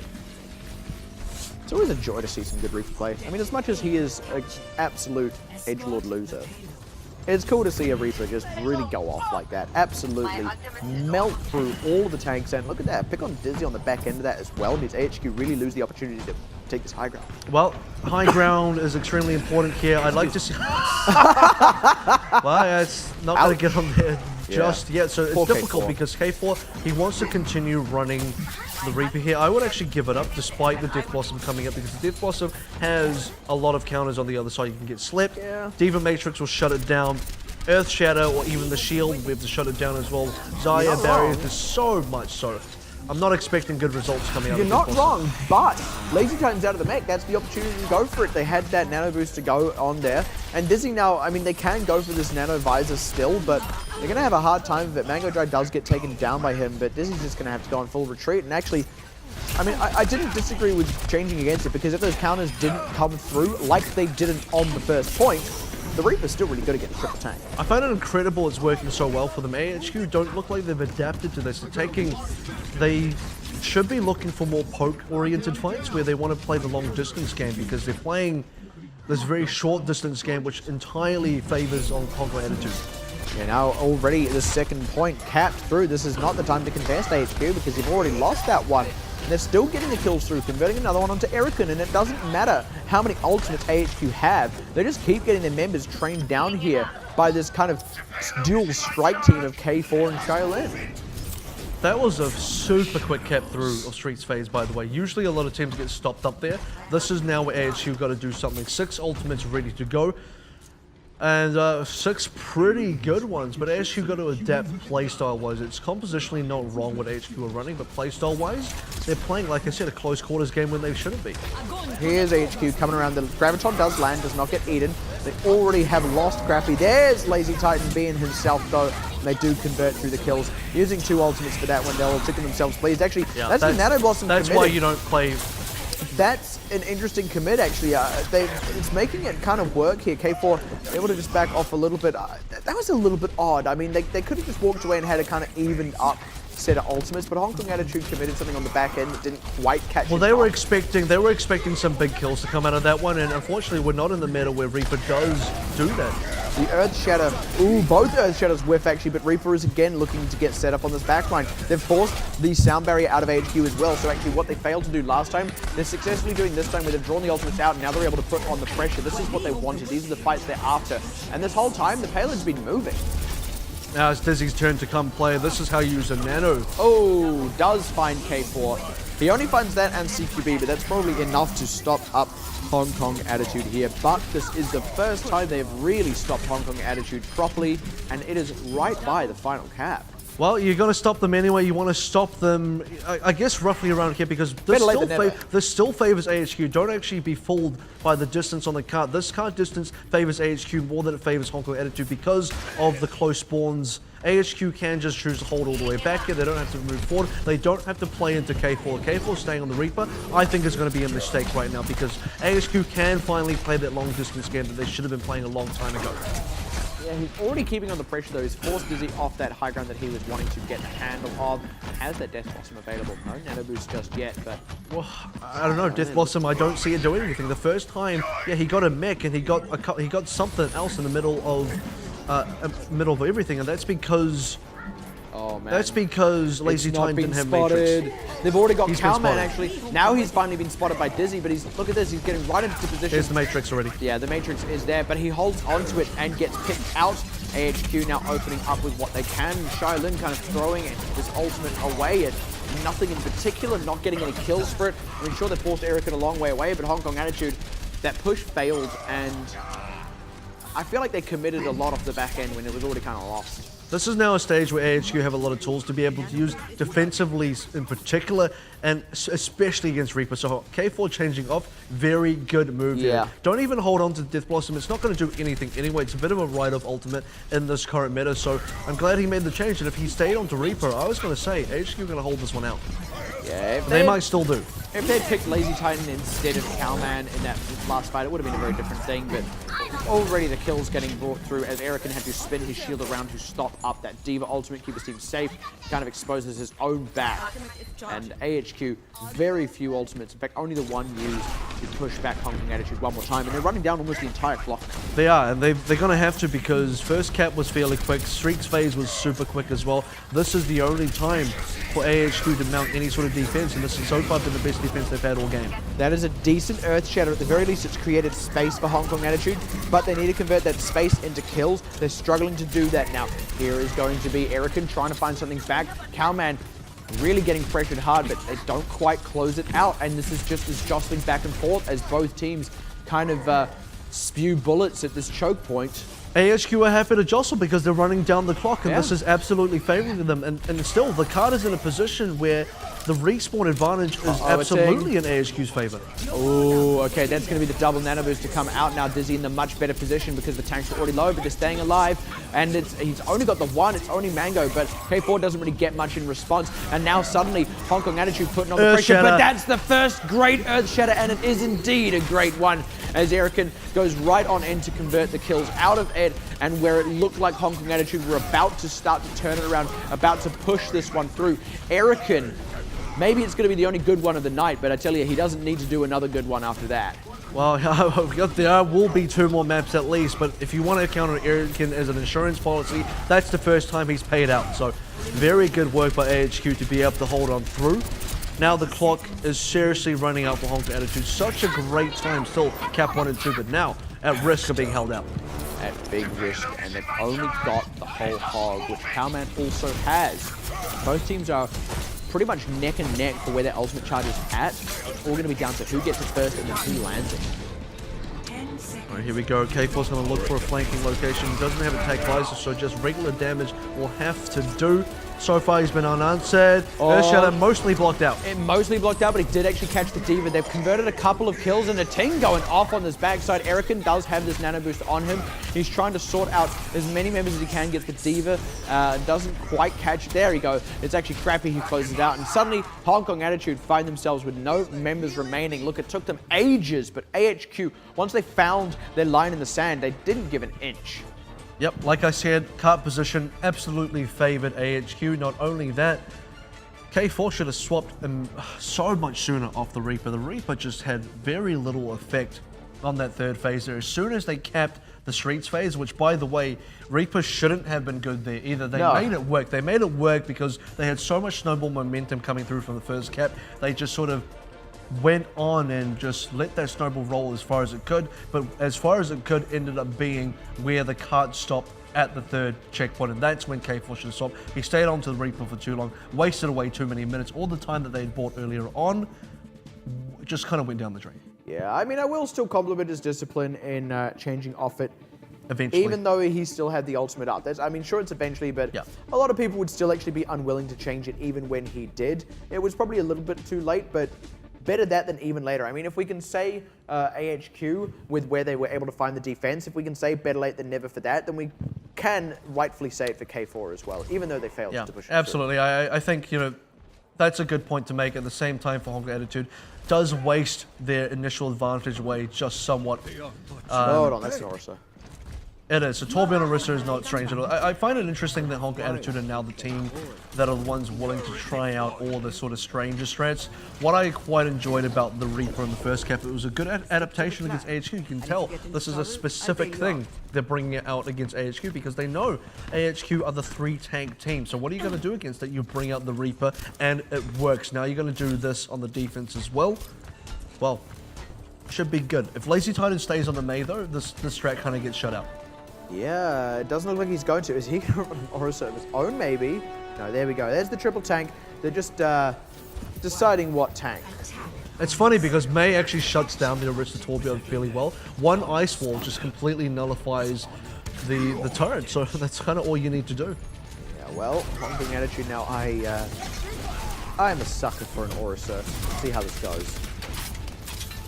I'd be very interested to see how AHQ approaches this. Well, they're not going to take the front door. They're going to go around the flank very smartly. So maybe even go on the high ground. That could be the answer for AHQ on their now attack. So they do actually take the flank on the left side here, away from the shield. It's a charge onto the... stopped up though by the fortify. That was actually very well timed. Well, he charged into the turret actually. Yeah, he got the turret, which was good, but he didn't get Shaolin, which is probably what he was aiming for more, but it doesn't matter. They've already broken this one wide open, and he does end up closing out Shaolin afterwards.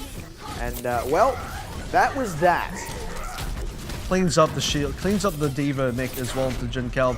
Doesn't get the Diva himself, but that's kind of okay because this is end up going to be a stagger and a very quick cap. If Hong Kong Attitude had a quick cap, AHQ respond in kind.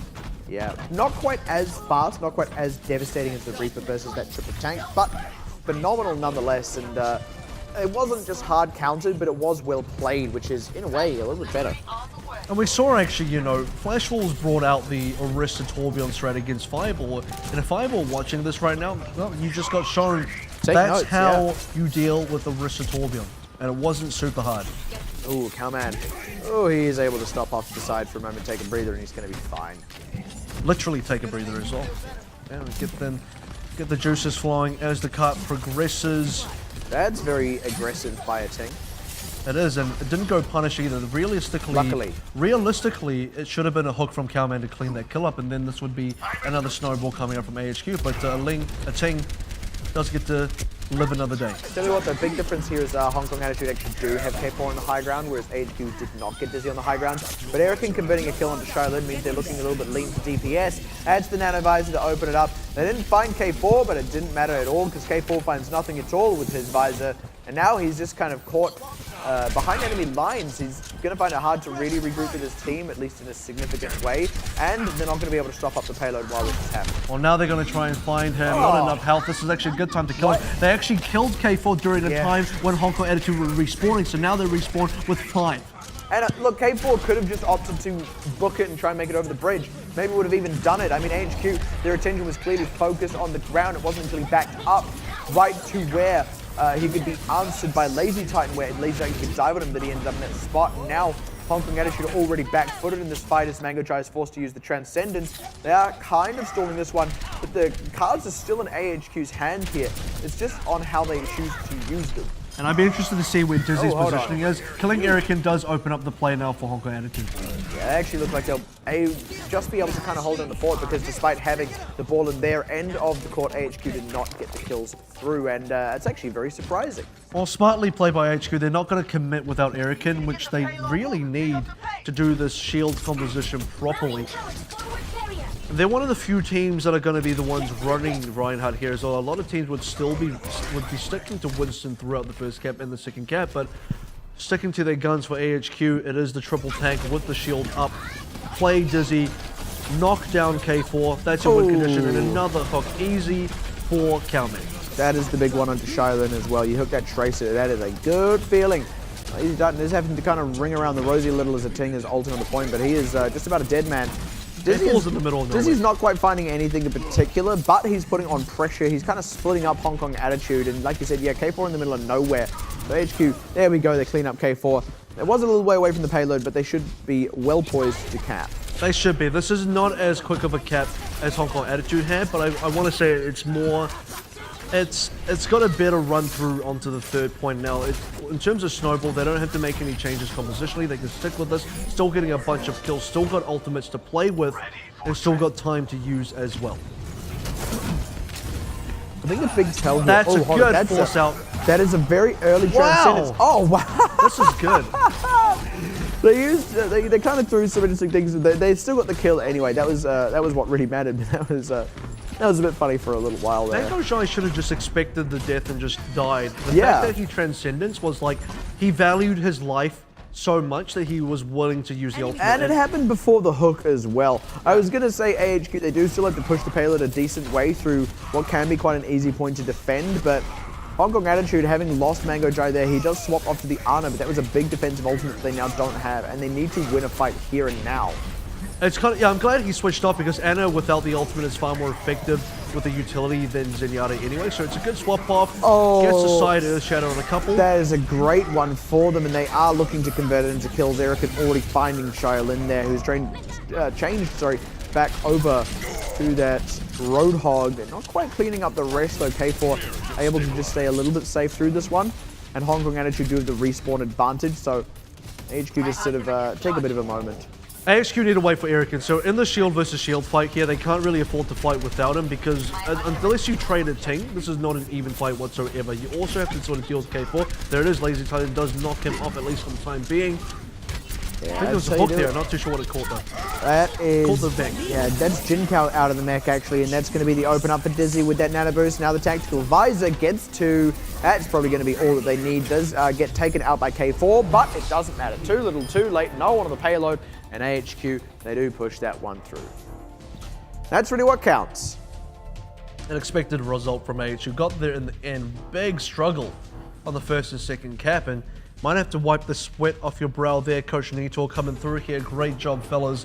Got the map back. Pay attention. I want to get their handshake in. Yeah, I will say, despite the different result, rather different overall pace of the game, and how it all fell is what I suppose I'm trying to say, is that still felt similar to King's Row. I mean, I still don't feel like the hybrid went swimmingly for AHQ, certainly not as good as I feel it should have gone against, you know, the current 5th place team when you're tied for first.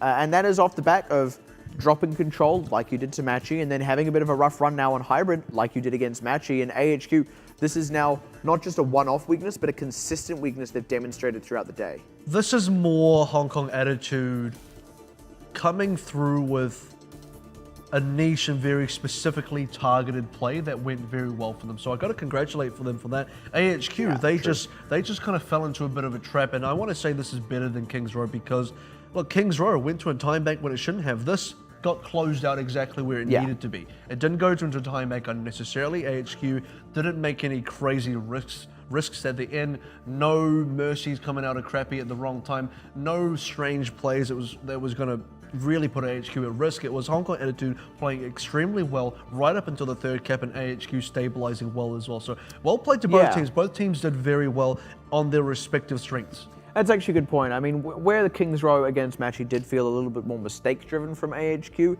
this one did actually just feel like Hong Kong Attitude executed fairly well. I do still think they kind of took AHQ by surprise, and AHQ didn't really react to it as early as they maybe could have, especially since, like I said, K4 maybe didn't change off the Reaper as soon as he maybe should have. But once again, like you said, they then did get the hold at an adequate point and then got the push through themselves. And they didn't have any major shaky moments from that point on. It just looked consistent. It looked about how you expect most hybrid and escort maps to go.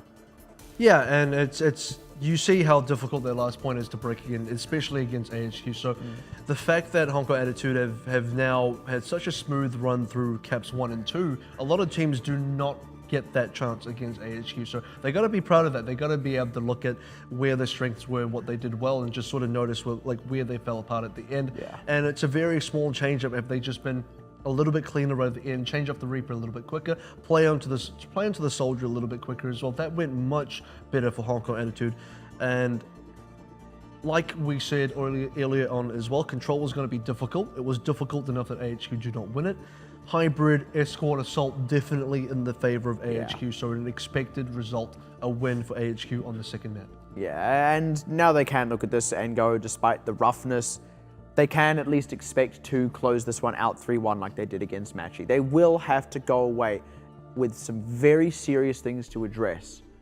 But I guess in a way, you would rather have those things exposed now than in the playoffs. You do still have a whole round robin to address these things. There is still a good amount of time between now and playoffs. I mean, as much as that's how we're contextualizing these matches for AHQ, there isn't a crazy immediacy about it. They've got time, much like how Blank have had time to fix their mistakes, and maybe we'll still need more time. We don't actually know if they've fixed their mistakes yet, but it is still a little unfortunate to, at this juncture, be having issues in these sorts of matches. I would like to see what a Hong Kong Attitude bring out for Assault and Escort, because this is a team where I got to compliment the ingenuity. They're the team that decides to go for the counter Sombra on Temple of Anubis. They're the team that says, look, we're going to run the Reaper against Triple Tank because we know that's what you're going to do. This is the team that's willing to bring out even a Torbjorn and Rissa, despite it not going very well. They're the team that feels confident enough, and you can't fault them for it. A lot of other teams you'd go like, I'm not too sure. This team, you kind of feel like, oh, I think they might be able to pull it off, and they have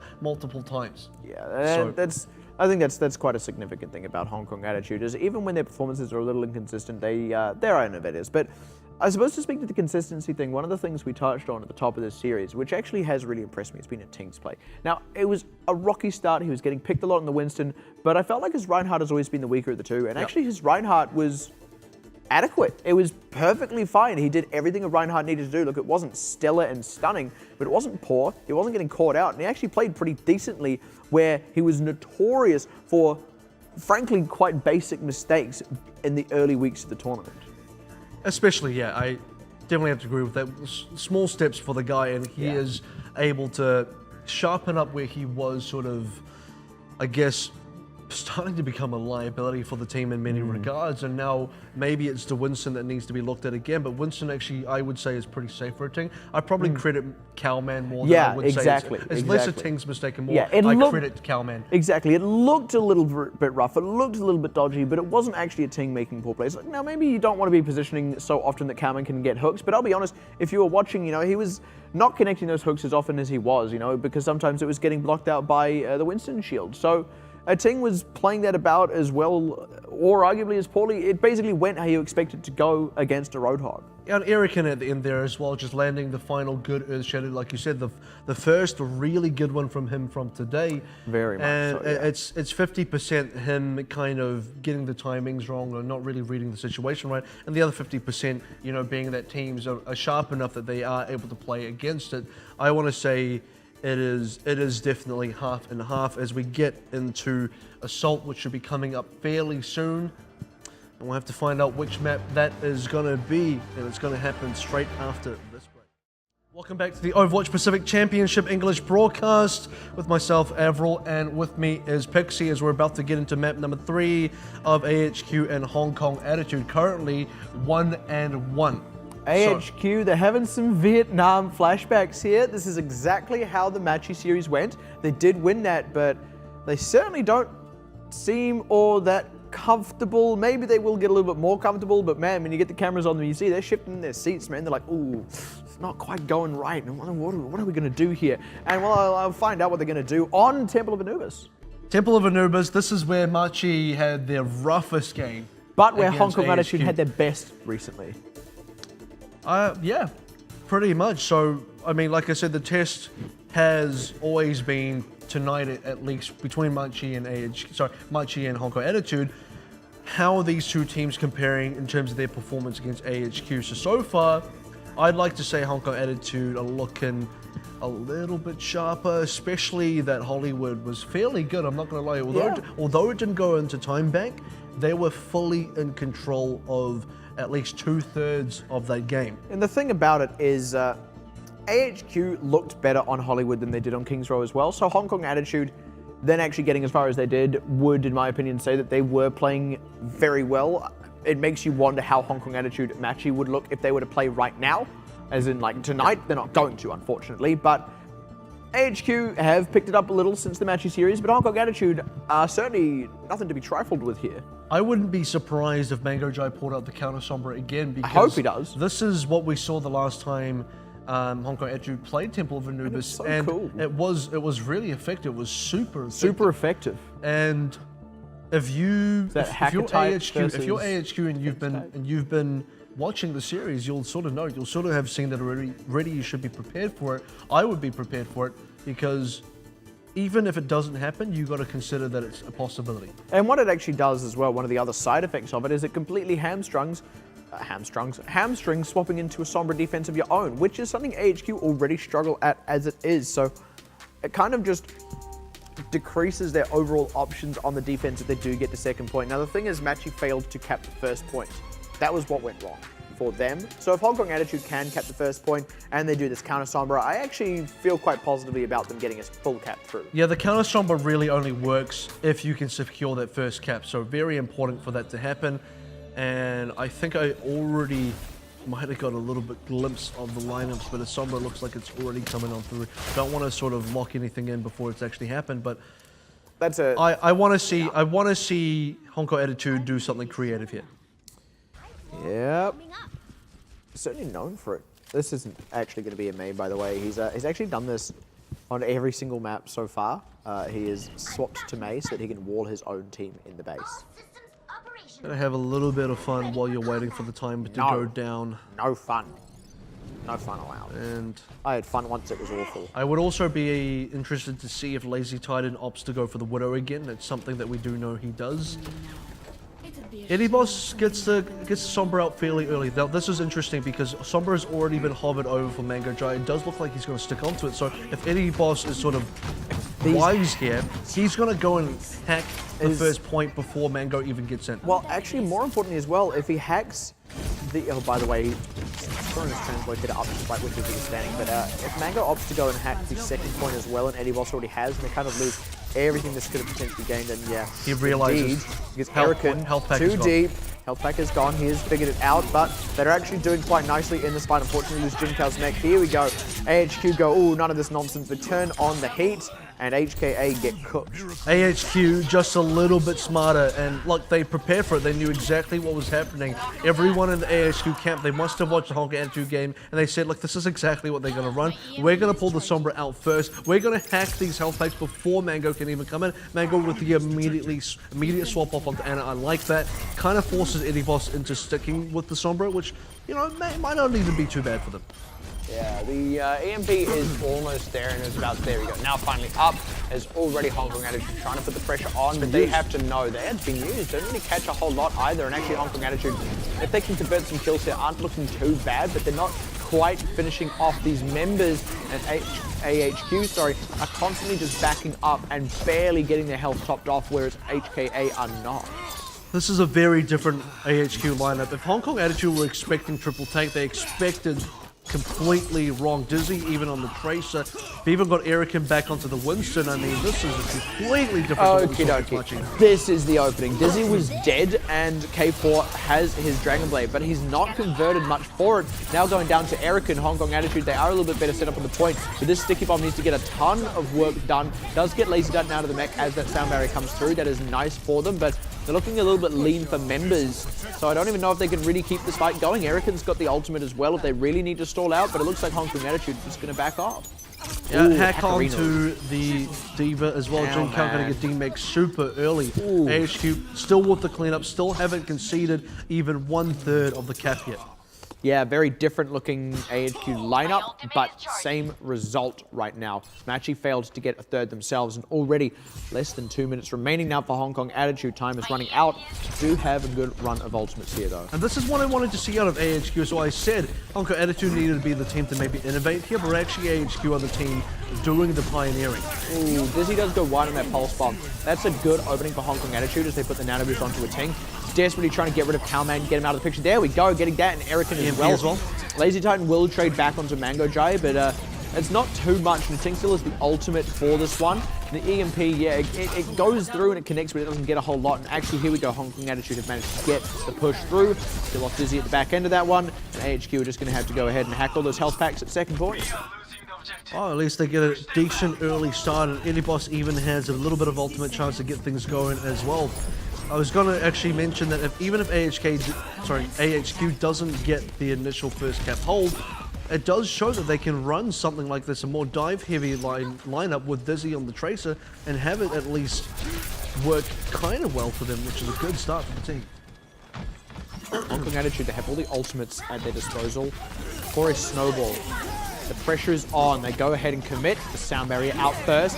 Lazy Titan throws out his ultimate. If this catches someone, that's going to be bad news, but it's a good shield from the team. Well-placed shield. Now K4 able to get at least one here, which is something. There we go. Gets Lazy Titan's mech.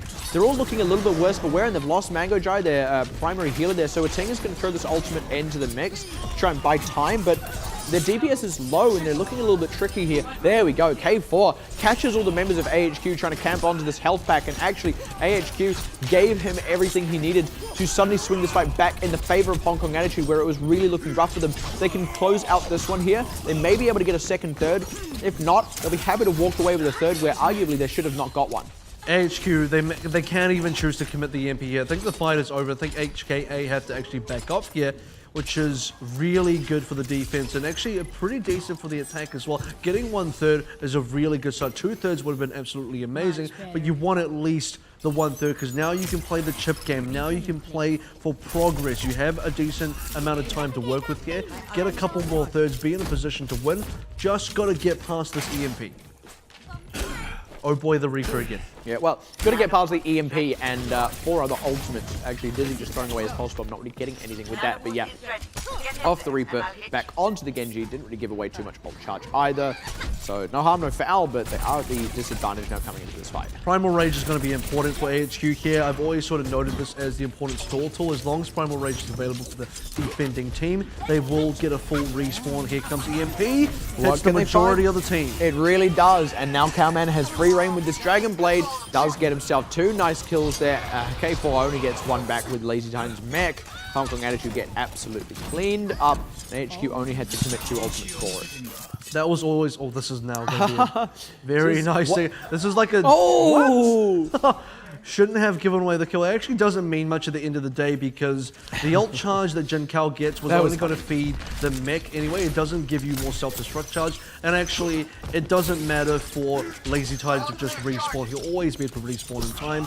Kind of 50-50 at the end of the day. A little bit of a cute play from Jin Kao, but it will be Hong Kong Attitude now getting ready for this repush. Yeah, just Diva versus Diva, I don't know, Diva side. Mortal Diva combat. Yeah. I could see Diva playing Mortal Kombat in his spare time. Oh, K4. Oh dear.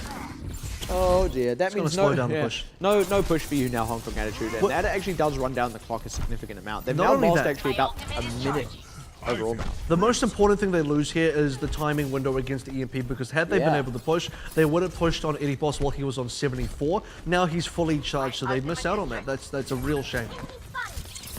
And like I said, they have lost about a minute since their last proper push as well. Already losing Mango Jai means the same thing happens again. Oh, this is not looking nice. Yeah, this is also buying time for AHQ to get ultimates back online. So while they played the last fight where they got rid of the pulse bomb, they got rid of the Dragon Blade and EMP, leaving AHQ with only 3 ultimates. They've now given AHQ the opportunity to get all 6 back up. They have 6 of their own, but they're not going to get to use this if the EMP is good. Exactly. The EMP can just say no to that full rack of ultimates that the Hong Kong Attitude have running into this one.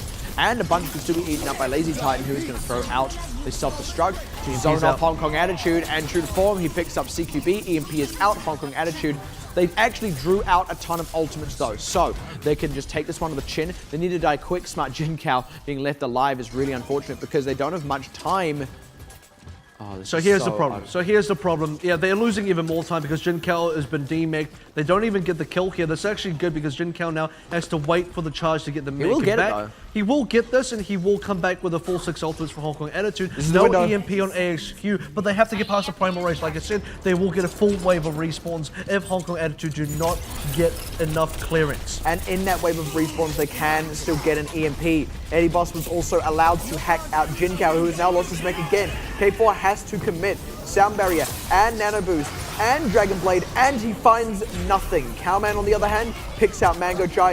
Finally, a swing back. Charlin finds Lazy Titan, but it's probably not enough. They will at least get themselves a second, third here, it's looking like, or maybe not. They are just shy of it. EMP comes out. Hong Kong Attitude are cleaning up a couple off the back end. There we go. They've actually secured that second, third, and they're getting even more. AHQ? Hold on a second now. Yeah, AHQ, they committed that EMP rather, but they kind of left K4 to his own devices. Throwing out the self-destruct now on the points is not going to be enough, but I absolutely do believe this. K4, he's got a big heavy backpack, puts the whole team in it, and like I said, AHQ, for everything they did right, they forgot that they still need to respect the DPS. Always seems right at the end there, AHQ just let that go. We've seen this on Kings Row, we've seen this on, what is even the other map that I'm thinking of here? That's a good question. Dorado, even. Yeah, that one. It's like right at the end, they just let the cat through, so... Yeah, it's like they assume, look, we've already kind of won this one, we don't have to stay as cool and calm and coordinated, and it costs them every single time because there is not really a team in this tournament anymore that won't take advantage of those kinds of opportunities when they're presented. You can't afford to give those away anymore. Their start was so good, they demeked Jin Kao, that's a great start, and it just kind of destroyed any chance to use the self-destruct and also the defensive matrix, which would have been good. And I don't think, was it K4's Dragon Blade that didn't find much?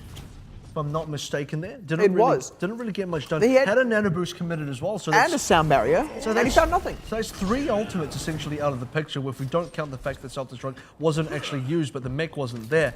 But the only thing with that is, as much as he didn't find anything, no one was actually shutting him down, right? So after that, everyone was like, all right, yeah, let's throw out the CMP, like, oh, Cowman's got a kill here, yeah, let's go and pile into this one. They ended up just kind of splitting themselves up, didn't really have the tanks around to defend their squishies against K4, so sure, he found nothing, but it's only really nothing at all when the Genji also gets killed with all those things running.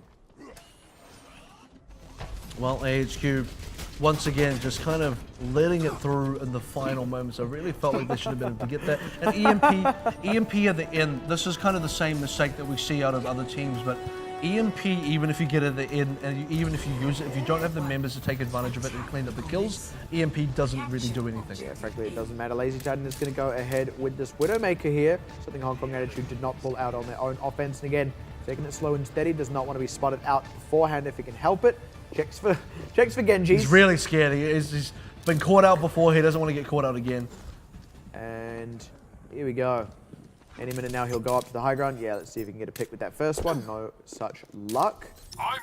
But he is going to start exerting Hasn't pressure. even taken a shot yet. He's hiding the tech, which I actually really like because it increases the chances that Hong Kong Attitude poke out ahead, not knowing there's a Widowmaker. Surely by now they will have actually hit tab and checked. They should know, but they're still not exactly hiding in the corners here. Now finally going to go ahead and do it as some shots have started to ring out. Eventually you realize there's no Diva and you're thinking, what's Lazy Titan playing? Why is he not here? So... He's just in spawn. Yeah, he's actually AFK right now. Yeah, he just went to get like a pizza out of the oven or something. Well, he does. If he doesn't get a kill, he does feel like AFK. So that's kind of the problem with making the binary gameplay. May as well be essentially AFK, means that, you know, if you're not getting these kills here, you're not doing anything. They do catch CQB, but losing Cowman kind of hurts them in that DPS sense. So unless Lazy Titan gets a pick, basically now, they probably have to back off from this one, especially with Dizzy getting pressured as much as he is here. Yeah, well, any boss going down, that is a bit of a trade, but unfortunately not a good enough trade, so... And there's Lazy Titan. Yep, I mean, that's a good deal. It's a good part of your damage gone as well, so... And that was a lot of time spent by AHQ just to finally get really beaten back, honestly, right when they wanted to go. And we've seen this from teams running Widowmaker. We've seen this from Machi as well, where it's basically, you know, you do spend a decent amount of time trying to get this set up for your Widowmaker, and if you don't get the results out of it, it's a lot of time just gone. And also, it's a lot of ultimate charge given away, so UB gets one onto Dizzy already, which means no pulse bomb to catch really anything at all. People are about to get this Dragon Blade, Jin Kao about to get back into the mech, and Hong Kong Attitude for a run of ultimates. They commit 3, it's maybe a few too many, especially if they don't convert a lot of kills out of this one, but they are getting a couple at least. I mean, look, it's a held point. I don't know if they quite needed to go for the Nano Blade on top of the Molten Core, maybe just one, or maybe a Nano and Molten Core. Molten Core is actually good enough. It's almost like using Primal Rage because it's Yeah. got damage potential, but on top of that, you have the stall potential as well. So it's a good enough ultimate that I almost think of Molten Core. You can save it as just a solo ult on its own. It's Here's the thing, effective enough. if you're also really up close to them, if they've got really up close and personal, you can put a Nano Boost onto a Torbjorn who is Molten Coring, and the damage output is really huge with a massive chunk of armor. It's actually quite difficult to deal with. Well, this is now smart plays from HQ, stealing the enemy high ground. No surprises, easy turret kill as well. Now it should be go time. Yeah, Lazy Titan over onto the... Oh, never mind. Boom me Say sideways. what? Hong Kong Attitude, Shaolin. Wow. Sick of their attitude right I now. am Sick of that. sick of your Hong Kong attitude. Oh my. That Oh, was absolutely nuts. Now dude. that That's is player of the game material right there. one way of shutting down a push, and That was a good AHQ setup as well. get fully reset. Look, they've actually got less than 1 minute. This is, you got to be concerned now because If they fail this one, they're there probably is done. a real possibility AHQ do not cap this out. They actually still have to cap the second point after this. Let's not forget that. That's a good hook onto Lazy Titan. Plus the sleep. They can't quite put anything more onto him, so he's just kind of going to get healed up. Now the charge. Nice charge. And yeah, they are at last going to get Jin Kao. Here's K4 though. Second Nano Blade. Good Ooh, hook. barely keeps alive through that hook. Finds Crappy. They're looking to get a few more, and they actually have got Lazy Titan out of the mech. They pick Erican. They're getting the kills through. Lazy Titan's the only one to trade one back on Time? K4. Too little, too late. Time is indeed running out. Cowman, that hook at the end looked clever and good, but the man is dead. All that meat on his flesh sloughs off. And wow, wow, wow. This is what was that one at the end? That was unnecessary. That's Waluigi. Oh boy, we could be seeing a map 5 here. I don't want to get ahead of ourselves. We're definitely still Yeah, seeing well, a map if we 4. don't see a map 5, it's because Hong Kong Attitude win. 3-1 of a scoreline as well. I mean, let's be honest, they've already done better than Machi. That's just a fact right now. So This is so absurd. they On just Temple of Anubis they as just- well. Yeah, they just gave AHQ a taste of the medicine they gave against Machi. I gotta be frank, I don't feel like that was on AHQ too much. I mean, sure, we can say that second point, they kind of gave it away a little bit. It wasn't super clean, I suppose would be the way to talking put about the it. first point. Well, just hear me out, right? On that second point on the defense, it wasn't super clean, but Hong Kong Attitude kept the first point fair and square, and then defended the first point fair and square. And that's all it comes down to. It doesn't matter that, you can argue whether or not AHQ made mistakes in the second point, but at the end of the day, Hong Kong Attitude were actually the better team out and out. Well, the biggest mistake was, again, running that Widowmaker, getting no results, forcing the change anyway. But Yeah. a minute and a half to 2 minutes, your time is gone. The same pitfalls so many teams get themselves into, including Machi, by the way. This is pretty much how Machi lost. Pretty Yeah. much how Machi lost and how AHQ won on Temple of Anubis. The opposite happened for them now against Hong Kong Attitude. So there it is. Waste a lot of time on Widowmaker. Don't get anything done. Give the other team a really big advantage in terms of time advantages. Fight wins, kills, whatever you want, and then just get snowballed out by the defense. It was such a joy to watch as well. It was like every time AHQ were about to go for it, they were like, all right, let's go. And then they didn't even get to finish go until someone got smacked in the head, absolutely necked, right? And I'll tell you what- Hong Kong Attitude just suddenly cleaned up. Here's the game winning. The game winning play was the pulse bomb. Yeah, Let's be honest, that- because that was a Exactly. fight. That's That was a exactly what I fight- mean. They're like, all Just right, give go, me a and then second. suddenly they all got Because that's destroyed. the fight that AHQ should have won. And it's the one that they actually had the best, most patient setup on. Yeah. They had positioned well. They'd actually forced Hong Kong Attitude away from their kind of native defensive spot there, and had really forced the Diva into an awkward kind of position. And then Shaolin went. Yeah, short of a miracle, that they should have won that because Yeah. everything was set up. They had But then all a miracle They happened. had all the important kills, and twice in a row against AHQ, where AHQ had just had it in the bag, and only a Miracle Pulse one could bring her back. They got somebody got a Miracle Pulse one. First time it was Canton King's Row. This time Shailin on Temple of Anubis, and massive swing around, just incredible. AHQ cannot be feeling good after not just that, but I mean that under the extra weight of the performance against Matchy and the result that came from that, even though it was a win, and also dropping Control again, now dropping Assault, which they had actually won very convincingly against Matchy. Let's not forget that. This is looking grim, man. Even if they turn out a win here, it looks like there are too many holes in this ship for it to sail through to playoffs successfully. A big hole on Control, a smaller hole onto Anubis, but still, that is one too many if they want to get a good result into playoffs, because so far, a lot of teams have had very fantastic results against Hong Kong Attitudes, and unfortunately right now, if we're going to go to a Game 5, teams don't usually have to go to a Game 5 against Hong Kong Attitude, and that's kind of sad to say. We're going to see map 4 first, so it's going to be Dorado out from AHQ. Second time we're going to see this tonight, and Hong Kong Attitude beat Blank on Dorado. That was what brought them to a Game 5. No, it wasn't. It was Gibraltar that they won against Blank. You're actually quite right. They first held Blank on Gibraltar. You are quite right. But I suppose the important thing is it was on Escort. I mean, it's a little bit of a stretch because it's a different map, but in terms of game mode, yeah, look, it happened. And on Dorado, you can very much hold on that first point. I would say better than on Watch Point. If we're going to go back to round robin 1 results, then, we saw a map 5 between AHQ and Hong Kong Attitude then. And it's not totally out of the question. I always sort of considered it's possible that we go back to a map 5 between these two teams. We're here again. Last time it was AHQ winning out on map number 5, so and the maybe reason, the chance to do that again. Yeah, the reason it went to map 5 against Blank, actually, they lost the first 2, Hong Kong Attitude. Then they won Assault, and then they won Watch Point Gibraltar. And then, of course, Blank turned around on the last one. This, on the other hand, bit of a different story because Hong Kong Attitude got that first win. They're the team that's 1 win away. AHQ can't afford to lose this. At least Blank could. Yeah, and I think, for AHQ, from the performance against Machi, which was fairly good, despite that final lapse right at the end from AHQ, it was a very solid performance on Dorado by AHQ, and I wouldn't expect them to repeat that. They certainly would, but a good amount of distance can probably still be gained by Hong Kong Attitude here. AHQ do get to pick side first, and I wonder if they're going to go for a defense like what ended up happening against Matchy, where they stopped them up so early. It was pretty easy from there on to get the payload at short distance. I would expect to see a defense first out of Hong Kong, sorry, not out of AHQ actually. Yeah. That would make the most sense for me. Yeah, they need to be able to sort of redeem themselves just a little bit. But I want to agree with that. I want to agree and say that going for defense first would be the right idea for AHQ. Yeah, and I mean that is where the most recent evidence lies. Look, we can draw all these conjectural things, sure, about Hong Kong Attitude, winning Escort against Blank and all these kinds of stuff. But it was a different map, and it was a long time ago.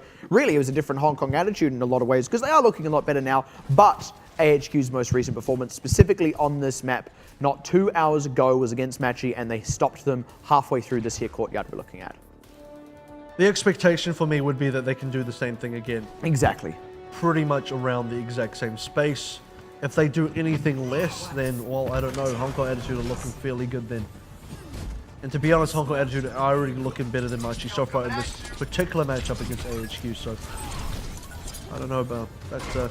Definitely says something. That they are, and I did actually mention this before. I mentioned it in terms of control, but Hong Kong Attitude can actually watch AHQ and see what happened in that Matchy series and see if they can actually break this one. Maybe they've learned. This actually sets a really good sort of base and foundation for Hong Kong Attitude going up against Flash Wolves after this, so. It actually really does. You're quite right.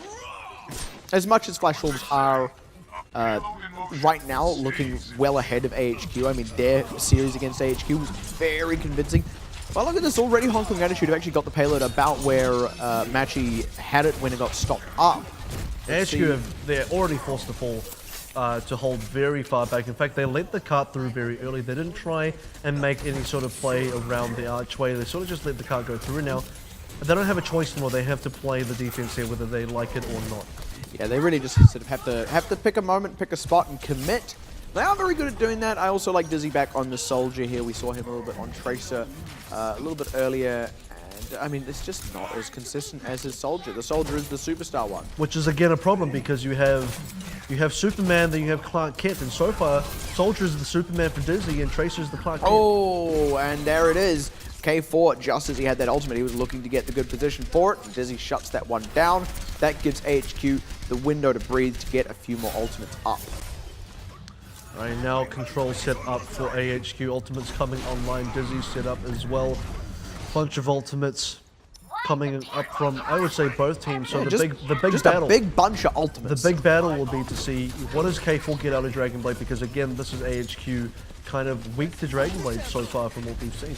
It certainly has been, and this is with triple tank as well. Xiaolin has his pulse bomb as well. There's going to be the sound barrier to kind of tide them over. K4 gets put to sleep, gets taken out by Dizzy, and that's actually forced out the Transcendence from Mango. Xiaolin finds nothing with the pulse bomb. All they've done so far is got one through onto Erican. It's really kind of struggling here, but they are starting to put the pressure back on. They forced the Transcendence out of Crappy. They need to not lose any more members. Ating rather going big for the stall here with the ultimate running, but he's probably getting pressured out of this one. They didn't really get any payload distance, and HKA threw more at that one than AHQ did at the end of the day. Absolutely, a fantastic call from AHQ. Even so, even saving the tactical visor, which is well preserved and very disciplined play coming out from Dizzy, and he's good enough at Soldier that you can just give him the nano boost, and it's like he's got tac visor anyway. Yeah, the aim is there. I mean, I'm not going to say he's aimbotting, no, because colloquially we call that ultimate aimbot, but he is just that accurate. It's hard to actually remember to just call Speaking of accurate, the sleep dart onto K4 really set up that fight so well for AHQ. That's one way to deal with Dragon Blade. Yeah, absolutely. Just absolutely. Absolutely, neighbor. Alright, that was a good shadow coming from Erican. It was, and I don't know quite what I had. Well, here's the... he actually does get a tactical visor with this one as well, but he's already got Jin Kao as he was kind of floating lazily out of the sky, looking to convert just onto a couple more. Oh, lazy Titan. Yep. How many times? It happens. It's so consistent, more consistent than any other diva in this tournament. This looks like a repeat of the Marchi series already, because we're already down to, what is that, below 20 seconds now? What are you doing here, Xiaolin? If he gets picked out, this is a big problem. He needs to back off. He's really getting greedy by loitering around this back end here. He and K4 no loitering. No, strictly no lollygagging. They're getting the good pressure onto Erican, though. They might. Again. Yeah, they're looking to pick Erican. This is going to be the opening. They've already got it, and he got the reset with it too. Looking to get right onto Dizzy. The Transcendence is there to stop him up. Has to deflect. There they go, starting to get a few on the back end. And they look like they can just barely get this cap through. Looking a little bit better than Matchy, and that they did get distance. Matchy didn't, but that was not easy. Hard fought, well won. Hong Kong Attitude do it last. Get the payload rolling. And the kill onto Erican really set that one up. They were just completely surrounded him. K4 on the high ground as well. Dizzy couldn't catch him out. And finally, Hong Kong Attitude, they find the correct pick at the right time. Run to this high ground. Exactly. This is really well done, actually. This is going to be Erican moving his way up. So K4 does have to get off it, but they know how to do this. They know how to position. They know how to play this one. Crappy as well is on Mercy. Actually, still don't have a lot of time here, so this is the thing to consider is the Hong Kong Attitude attacking with less than 2 minutes. The current distance is long enough, that means still have a considerable distance to push before even threatening to cap. They absolutely do, but they sort of have momentum on their side, especially with Erican getting picked there. That's really big for them. Second time in a row. Yeah, Jin Kao may just lose his mech here, but they're going to pick Cowman as well, so they are still well poised here, and that's been enough to get some ultimates charged up. Lazy Titan throws an ultimate into the mix, but he's not going to find anything with it. I think maybe he got Jin Kao's mech, or maybe that was before, but Dizzy now opening up, gets counted out by the sound barrier, and that was a lot committed on that one. Lazy Titan once again forced out of the mech. Crappy is picked out, and Hong Kong Attitude, they have pounced on the opportunity. They've got the momentum going in their favor. Failed the wall climb. Unfortunate there for K4, but Hong Kong Attitude this whole time have been getting the payload moving because Dizzy's been off to the side. I am still kind of 50-50 on this, on the Mercy. I'm not understanding what Crappy's trying to get done here. It doesn't seem really that effective. Dizzy going down early as well. And Crappy resting to fall pepperonis. straight afterwards. No res, no money. Look at this, K4 coming around the side now so he can commit a Dragon Blade to secure this fight, but they may not even need to do that. They're just converting the kills left, right, and center now. Lazy Titan out of the mech. They will need to kill Dizzy one more time, but they look set to push this one through. They've got it. Hong Kong Attitude not relenting on that streets phase. Huge snowball pushing up through. Eric might just get caught up again. Shilo's hunting for it. Very devastating. K4, he really wants to secure this one. Knows he can't go too deep, but they've created a ton of space for themselves. Denied a bit of high ground time from Dizzy. They're going to be able to get themselves set up exactly where Dizzy wants to be standing. And that's very good very good forward play. They're just denying area out of Dizzy. This is how you shut down Dizzy. Even if you don't kill him, removing his space is really important. Oh, that is a decent Earth Shatter to try and catch up K4, but it doesn't work. K4 has still got free reign, only finding Erican, but he pressured out the rest of AHQ, who are now getting absolutely smacked down, all caught back into the base. Lazy Titan, the only one to make a successful retreat, and he will heal up, but the payload is going to round this final bend here. If they can convert some kills on these members of AHQ as they come out of the base, Hong Kong Attitude have this one capped. This might just have to be Hollywood all over again, where AHQ have to find an opportunity to get the final defense in, but they're losing so much time. It's not looking anywhere near as safe as Hollywood. This is very dangerous territory. This is the last possible moment to adequately look to defend this one. They have a lot of resources, but they've already lost Eric and Jin Kao to throw out a self-destruct. If they get any more members, like any boss, and they trade 1 for 1 with those self-destructs, Jin Kao is the one out of the picture for Hong Kong Attitude, and that's arguably worse, but the rest of the team still has this one on lockdown. K4, look at the pressure. How many times will this man kill Dizzy? And now it's only the Winston Erican onto the point to try and keep this one alive for his team. He is looking to get completely destroyed. K4, he's so low, but he's still pulling his weight, and they get it through. I don't believe it. Wow, this is the most difficult position I've ever seen AHQ in, and Hong Kong Attitude, this would be such a huge, huge win for them. Absolutely huge. You're quite right. It would. Okay, it would be huge. We actually joked just before. Oh man, now that Machi lost, what if Hong Kong Attitude went on to win? So let's actually answer that question. What if Hong Kong Attitude go to win? What does that mean for HQ? What does that mean for Machi? Because look, it doesn't bode well for either. It actually, in terms of pure standings, the only thing it realistically means is that it affects it affects AHQ's position in terms of whether they can make the #1 spot in the playoffs or not. It just means they're going to be the ones who have to end up playing blank in the semi-final before the grand final, which by the looks of it, Flash Wolves are going to get a free entry into. But for Hong Kong Attitude, even if they get a win here, I don't think points-wise it's going to allow them to break top 3. Certainly not. But the other part of that equation is, of course, what it means for Machi, a team that is already maybe not going to be able to make playoffs, even though they are the only team still with a chance. And if Hong Kong Attitude beat AHQ and Machi didn't, it means Machi did not exploit something that a top 3 team had there available to exploit, whereas other teams did. And that means that you are not top 3 material, pure and simple. It would be a real shame if Hong Kong Attitude was suddenly top 3 material now this late into the competition, when points-wise they don't have a chance to actually make the top 3 despite being at that level. That would be something indeed. If they do beat AHQ, what I'd be interested in seeing is how do they go against Flash Wolves right after this?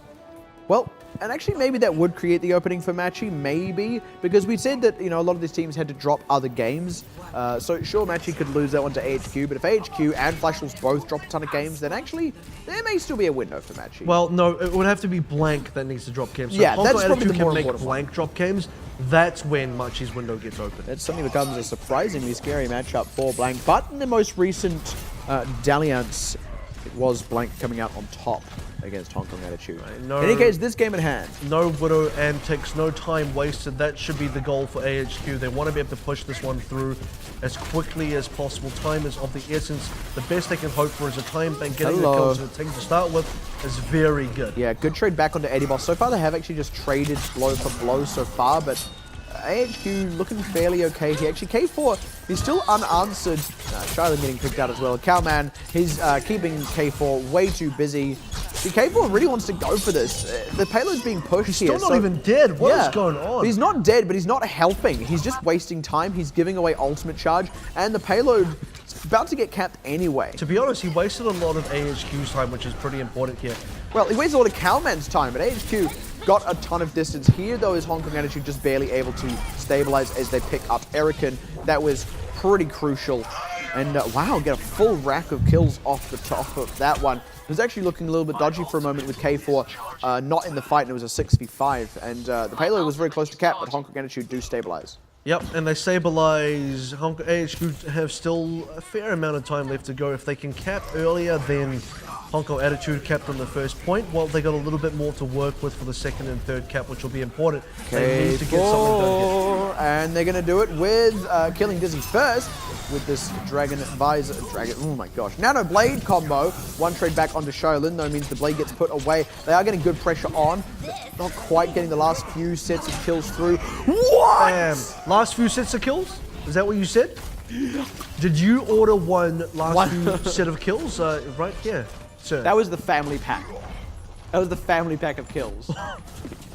Can I have a Hunger Buster, please? Can I have can I have an HKA Buster, please? Wow. The second time tonight we've actually seen Hong Kong Attitude. We've actually seen Lazy Titan pull out a massive self-destruct like that. If we're talking about Miracle Pulse Bomb, that's a Miracle self-destruct. That was absolutely nuts. Oh man, what an exciting series, man. It seems that the moment it's about to go one way, every so often someone just gets a crazy ultimate. I mean, more so than what we normally see, right? That's a good hook by Cowman, but there we go. There's the convert onto Eting. And it's going to be a Graviton. They're going right into the Pepper Grinder there.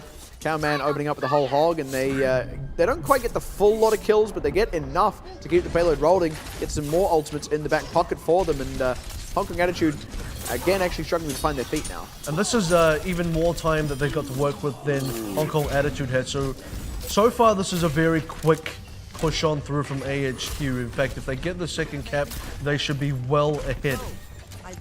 Well ahead indeed. The pressure would be on for Hong Kong Attitude. If anything, it's looking like we're going to go to Time Bank. That would be the expectation. I'd be very stunned if this didn't make it into Time Bank. Yeah, Lazy Titan already picking up. Ting can't catch a break, by the way. Dude, he can't catch a break, but he can catch a Diva self-destruct. So I suppose that's better than nothing. They can throw out another Nano Boost onto K4. Wow, that ended up being a waste. He's going to regret that one. The Nano Boost was already a waste. The Dragon Blade was insanity. And both will go down the drain. He doesn't even get it saved. Goes onto the soldier anyway. So, well, time for a change up. But he was going to run into the same problem that Dizzy had here, where you may just not get into a good position if AHQ pressure correctly.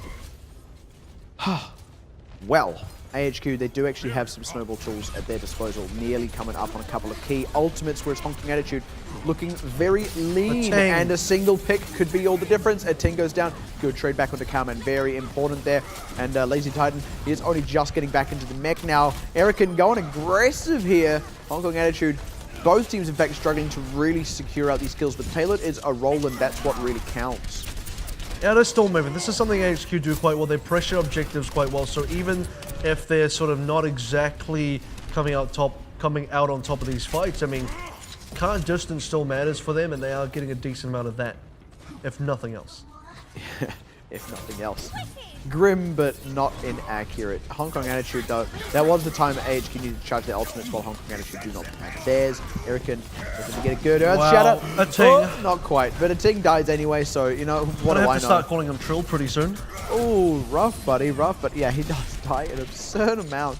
Gets caught out right at the top of every single fight, it seems. Poor guy, like you said, can't seem to catch a break. AHQ haven't got too much distance off this one. Tag versus tag. Oh, and Dizzy wins it. What a shocker. Now going deep for this one with that sound barrier running. Still a bit of Nano Boost left. Oh, put to sleep, taken out. That gives Hong Kong Attitude a window. Shaolin looking to fight back, but no such luck. Cowman right on top of him. Now looking to get a few more hooks. That's the ultimate out for a Ting. I'm surprised he was ever able to charge that up. Ting, please. Cowman's just so accurate straight on top of the Ting. This might end up being a little bit of a feed. We'll have to see about that. No, he does survive, so it doesn't really matter. Yep, Ultimate's coming online better for Hong Kong Attitude, so this should be a successful defense. They are finally getting the moment, because AHQ actually kind of stuck along with this fight a long time after it was not lost, but certainly wasn't in their favor anymore. Shailen does commit the Pulse Bomb. I don't actually disagree with it, even though that does give away an ultimate that would have been in their advantage otherwise, because honestly, they needed the secure. They needed to make it clean, and now they have an opportunity to hold out. AHU can't really afford to go into... actually, no, it doesn't matter. I was going to say overtime but it's not Assault and it's not Hybrid either, so that doesn't really come into play. But either way, AHQ got a decent amount of time to work with. They still had more time to work with than Hong Kong Attitude, but Hong Kong Attitude had a much better run on the third cap than AHQ so far. All right, Lazy Titan, how many will you get this time? Already Shaolin getting pressured away by him. Oh, did he actually throw it out? Yes, he did, but it's actually getting blocked up by the... Still one. Are you kidding me? Even the worst looking. That was terrible. Where were you even standing, K4? That happened. Like, the mech was getting blocked by the payload. Oh, shiver me timbers. Cowman. Oh, man. Hong Kong Attitude. They are looking rough here, man. They're like, come on, can we just step out of our base for like 5 seconds? How did K4 get caught by that? I still don't know. I want to see an instant replay from K4's perspective. He's going to commit out his Dragon Blade now. Does catch Eddie Boss. Needs to get a lot more. No, he can't. Cowman has that one in lockdown. Shaolin, good trade back though, and Cowman has to kind of retreat to take a breather. And AHQ's ultimates didn't really connect. They can try and extend this one out with crappy sound barrier, but they opt not to. Hong Kong Attitude, despite everything, have actually managed to find the hold here. Card is still ever getting closer and closer. Look at that yellow box at the end. That is the target, and for AHQ, it's nearly there, but the time is also running out. So I'm going to say it's going to go into overtime here. Everything will come down to the success of both the sound barrier and if Cowman can get further picks on the Hawk hook. You've got Jin Cow to stall this one out with a self-destruct, and yeah, Cowman gets a hook, especially if it's on Jin Cow. That's the sleep as well. But there's the support in. K4 comes rushing up to the rescue, as does a Ting. A Ting now needs to be careful to not get hooked. Cowman, not so sneaky-beaky as he wants to be, and Hong Kong Attitude will back up safely. 7 seconds. Uh-oh, Erican, that's going to force out the sound barrier. Oh, the pick onto K4, that is huge for them. Jin Cow muster out the self-destruct as soon as possible, as soon as he has a window. There's the trade onto Erican. That is very important. A Ting stalling out with the ultimate. Shaolin finds Dizzy. CQB for some reason finds Crappy. And I don't believe it. No they wiped them. way. They wiped them. And Lazy Titan still kills a Ting up the back end with a self-destruct. It happened. Okay, I actually just suddenly realized that means Hong Kong Attitude just win. Yeah, you didn't realize that? I wasn't expecting it to happen. I was like, yeah, we'll still go to a game 5 here and maybe Hong Kong Attitude pull it out then, but no, they just did it right there and then. And that last fight was great. It was well executed. Oh, man, AHQ, they struggled to find their feet once they lost their legs. Yep, well, here it is. You wondered. Did you order a meal, sir? Is this Oh, okay. That was a setup. Okay, that's how it happened. It was a setup from Eric. That's why. You gotta give the one Earth Shatter he connects and he doesn't even get play of the game for it. He actually complains about that a little bit. He says, you know, all the good self-destructs that happen. Don't forget, I'm the one. It's all about him. Yeah. Just can't get any credit for it. He's like, I finally landed Earth Shatter and I just get no credit. Like, oh man. Credit goes to Hong Kong Attitude. Everyone's got to upset somebody.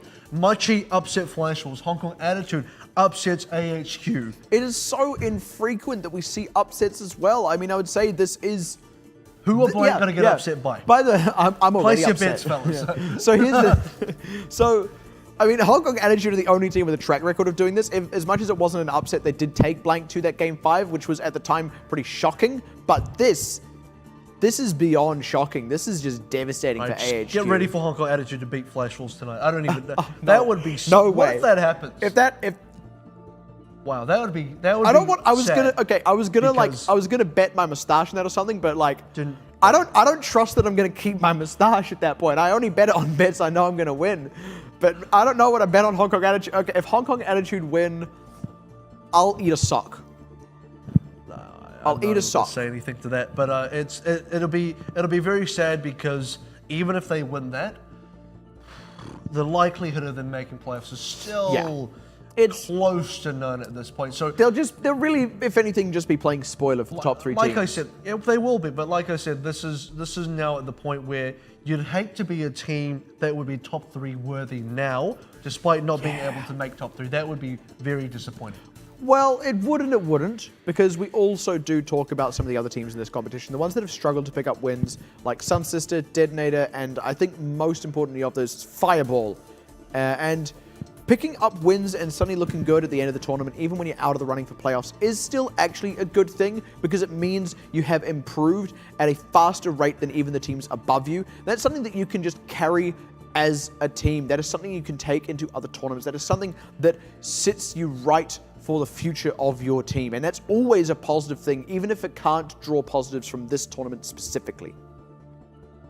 I am really glad in a sense that because there are upsets here, it does shake up the leaderboard a bit. It does bring a little bit of uncertainty. As you say that, the scoreboard is exactly the same in terms of position. In terms of uncertainty or like who can actually beat who, right? We're at the point now where getting the upsets here means that the leaderboard doesn't really get super affected, but at the same time, going into each individual match, you got to question yourself again. You sort of got to do a bit of a double take and think like, maybe is it as clear cut as it is on paper or not? Yeah, I mean, as we've said quite a lot throughout this tournament, it doesn't affect the leaderboard, but it would affect, power rankings. This does, I feel, put AHQ. We'll only find this for sure at the end of the night when Blank do get a game, but in my opinion, this puts AHQ in the weakest spot of these top 3 teams right now, and that is really bad because it's weaker than when Blank suddenly lost to AHQ and Flash Wolves because it's AHQ losing to the 5th place team. Oh, I mean, worse has happened. Flash Wolves losing to the 6th place team, who are now the 4th place team. Yeah, who did become the 4th place team? Yeah. Like, I almost don't feel like that is actually as bad because it didn't end up being as because bad. That was the start of Matchy's meteoric rise through the standings. So actually, that wasn't just this blue shell upset kind of thing. And Flash Wolves have recovered pretty handily. Look, AHQ, yeah, they absolutely can still recover from this, but it does not look good. It really doesn't. It actually looks far worse for Matchy because Matchy couldn't get the win. Yeah, and Honko Attitude exactly. can. And we're talking a lot about can Matchy make playoffs. I'm going to say no. They cannot anymore. If they couldn't beat AHQ when Hong Kong Attitude could, and that is on the same night, this is, same kind of thing, right? They couldn't do it. They won't be able to do it in the next round robin. They will struggle against Flash Wolves. I doubt they'll take a win there. Look, maybe they get one off Blank, but Blank feel they've fixed their mistakes. I don't think Matchy could do it anymore. They had to take wins off top 3 teams, and they have not. And the final standings, just in case you haven't really caught up to that, Flash Wolves still into number 1. This was actually going to be an opportunity for maybe AHQ to tie it up again, maybe be first equal, but after that loss, it's not going to happen unless Flash Wolves also drop the Hong Kong Attitude, which, like I said, will just make this the craziest night of OPC ever. It'll be one of the interesting things as well, actually, because up until that point, AHQ were looking to have their only loss be against Flash Wolves this round robin, and with them going undefeated in the previous one, Flash Wolves looking to go undefeated in this one, like you said, that would have had them tied for first, and that actually would have been a very strong thing to carry on through to the 4th round robin. If we talk about the team that is looking to take a first place seed, it's now going to be harder for AHQ because they have to, first of all, beat Flash Wolves, and then they have to rely on Flash Wolves losing to someone else. Otherwise, they're just tied for first again. Tying for first would be interesting because getting to the end of the round robin, I assume they would have to play a tiebreaker. So I would think so, yeah. It wouldn't be the worst thing, but I mean, yeah. You'd rather have it be a little bit more secure than that. You don't want to have to play that tiebreaker. Exactly. And the tiebreaker would have just been the opening match of round robin 4, which is going to be AHQ versus Flash Wolves anyway. That was going to be the tiebreaker because this was going to be, on paper, both AHQ and Flash Wolves ending the round robin number 3 on the same scoreline, with Blank trailing in the 3rd spot. But yeah, I'm actually super excited to see what Hong Kong Attitude are going to bring towards for Flash Wolves because if you can beat AHQ, then maybe you can draw some blood against Flash Wolves too. And, speaking of drawing blood, I mean, their spirits will be high, their blood will be high after picking up that win. They'll be absolutely over the moon. So, player of the game is going to go to K4, extremely well-deserved, especially on Dorado. The guy just carved his way through. In fact, just kind of throughout the night, I think. He's actually looking like the most consistent Genji right now, which is really saying something given the caliber of Genjis in this tournament. Yeah, it is. And I think people have sort of rated him as the best Genji of the tournament. And I'd probably, at this point, I probably would agree. There have been times where he hasn't looked too hot in terms of team results, but he's looked good tonight and is going to be an interview with K4. 嗨，大家好，我是 HK 的 K4。好，那我第一个问题要问你，就是你们在地图好莱坞的时候，我看你们是使用到死神嘛？ So you played Reaper and 就是 Hollywood. 在打第1跟第2的时候都打得很顺，第1、第2段的时候打 You 得 were very 很 good on 顺 the。first 2然 points. 后，但到了第3段的时候，进攻好像出了一点 But when you went to the 3rd 问题。 point, that's 然 when 后 you get 虽然人 problems. 数属于劣势嘛，但是你还是选择开大，可以分享一下，就是那一波是发生什么事吗？ What happened there? 那一波，嗯，其实我们是第一次啊，用死神挑战最后一段，因为真的，只有打过前面，所以比较不清楚后面发生什么事情。然后那一波就是我的失误了，就反正都要换脚，就随便丢。 He said he was planning on changing the soldier at some point 好 anyway, so he 那我 wanted 今 to 天的 use 第 the 2个问 ultimate 题 towards the end. 是，你今天是选择玩源氏，对不对？ You played Genji 然后 today. 在地图神庙的时候，就觉得你的源氏提升了不少。那你在玩源氏的时候还打出了一个突破口，那是不是在我们看不到的地方啊？是不是有其他角色或者是你的队友，就是有要协助你？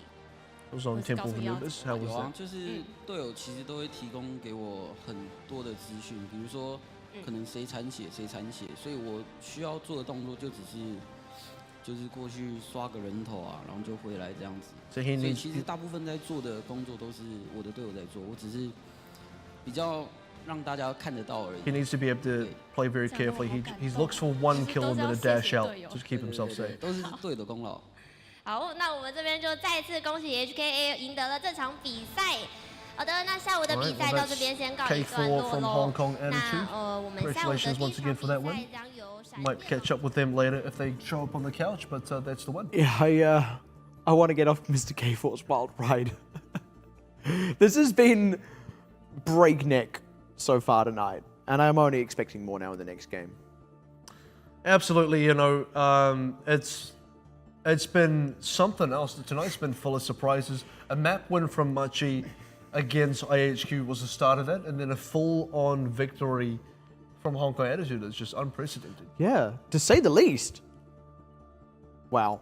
Well, we'll have to see how the duo gets Flash Wars. Yeah, we'll have to see, and that's going to be a really exciting one coming up. We still have Flash Wars versus Hong Kong Attitude, and then Blank versus Detonator Gold to finish off the evening. And that's all going to happen after this break, so stay with us. We'll see.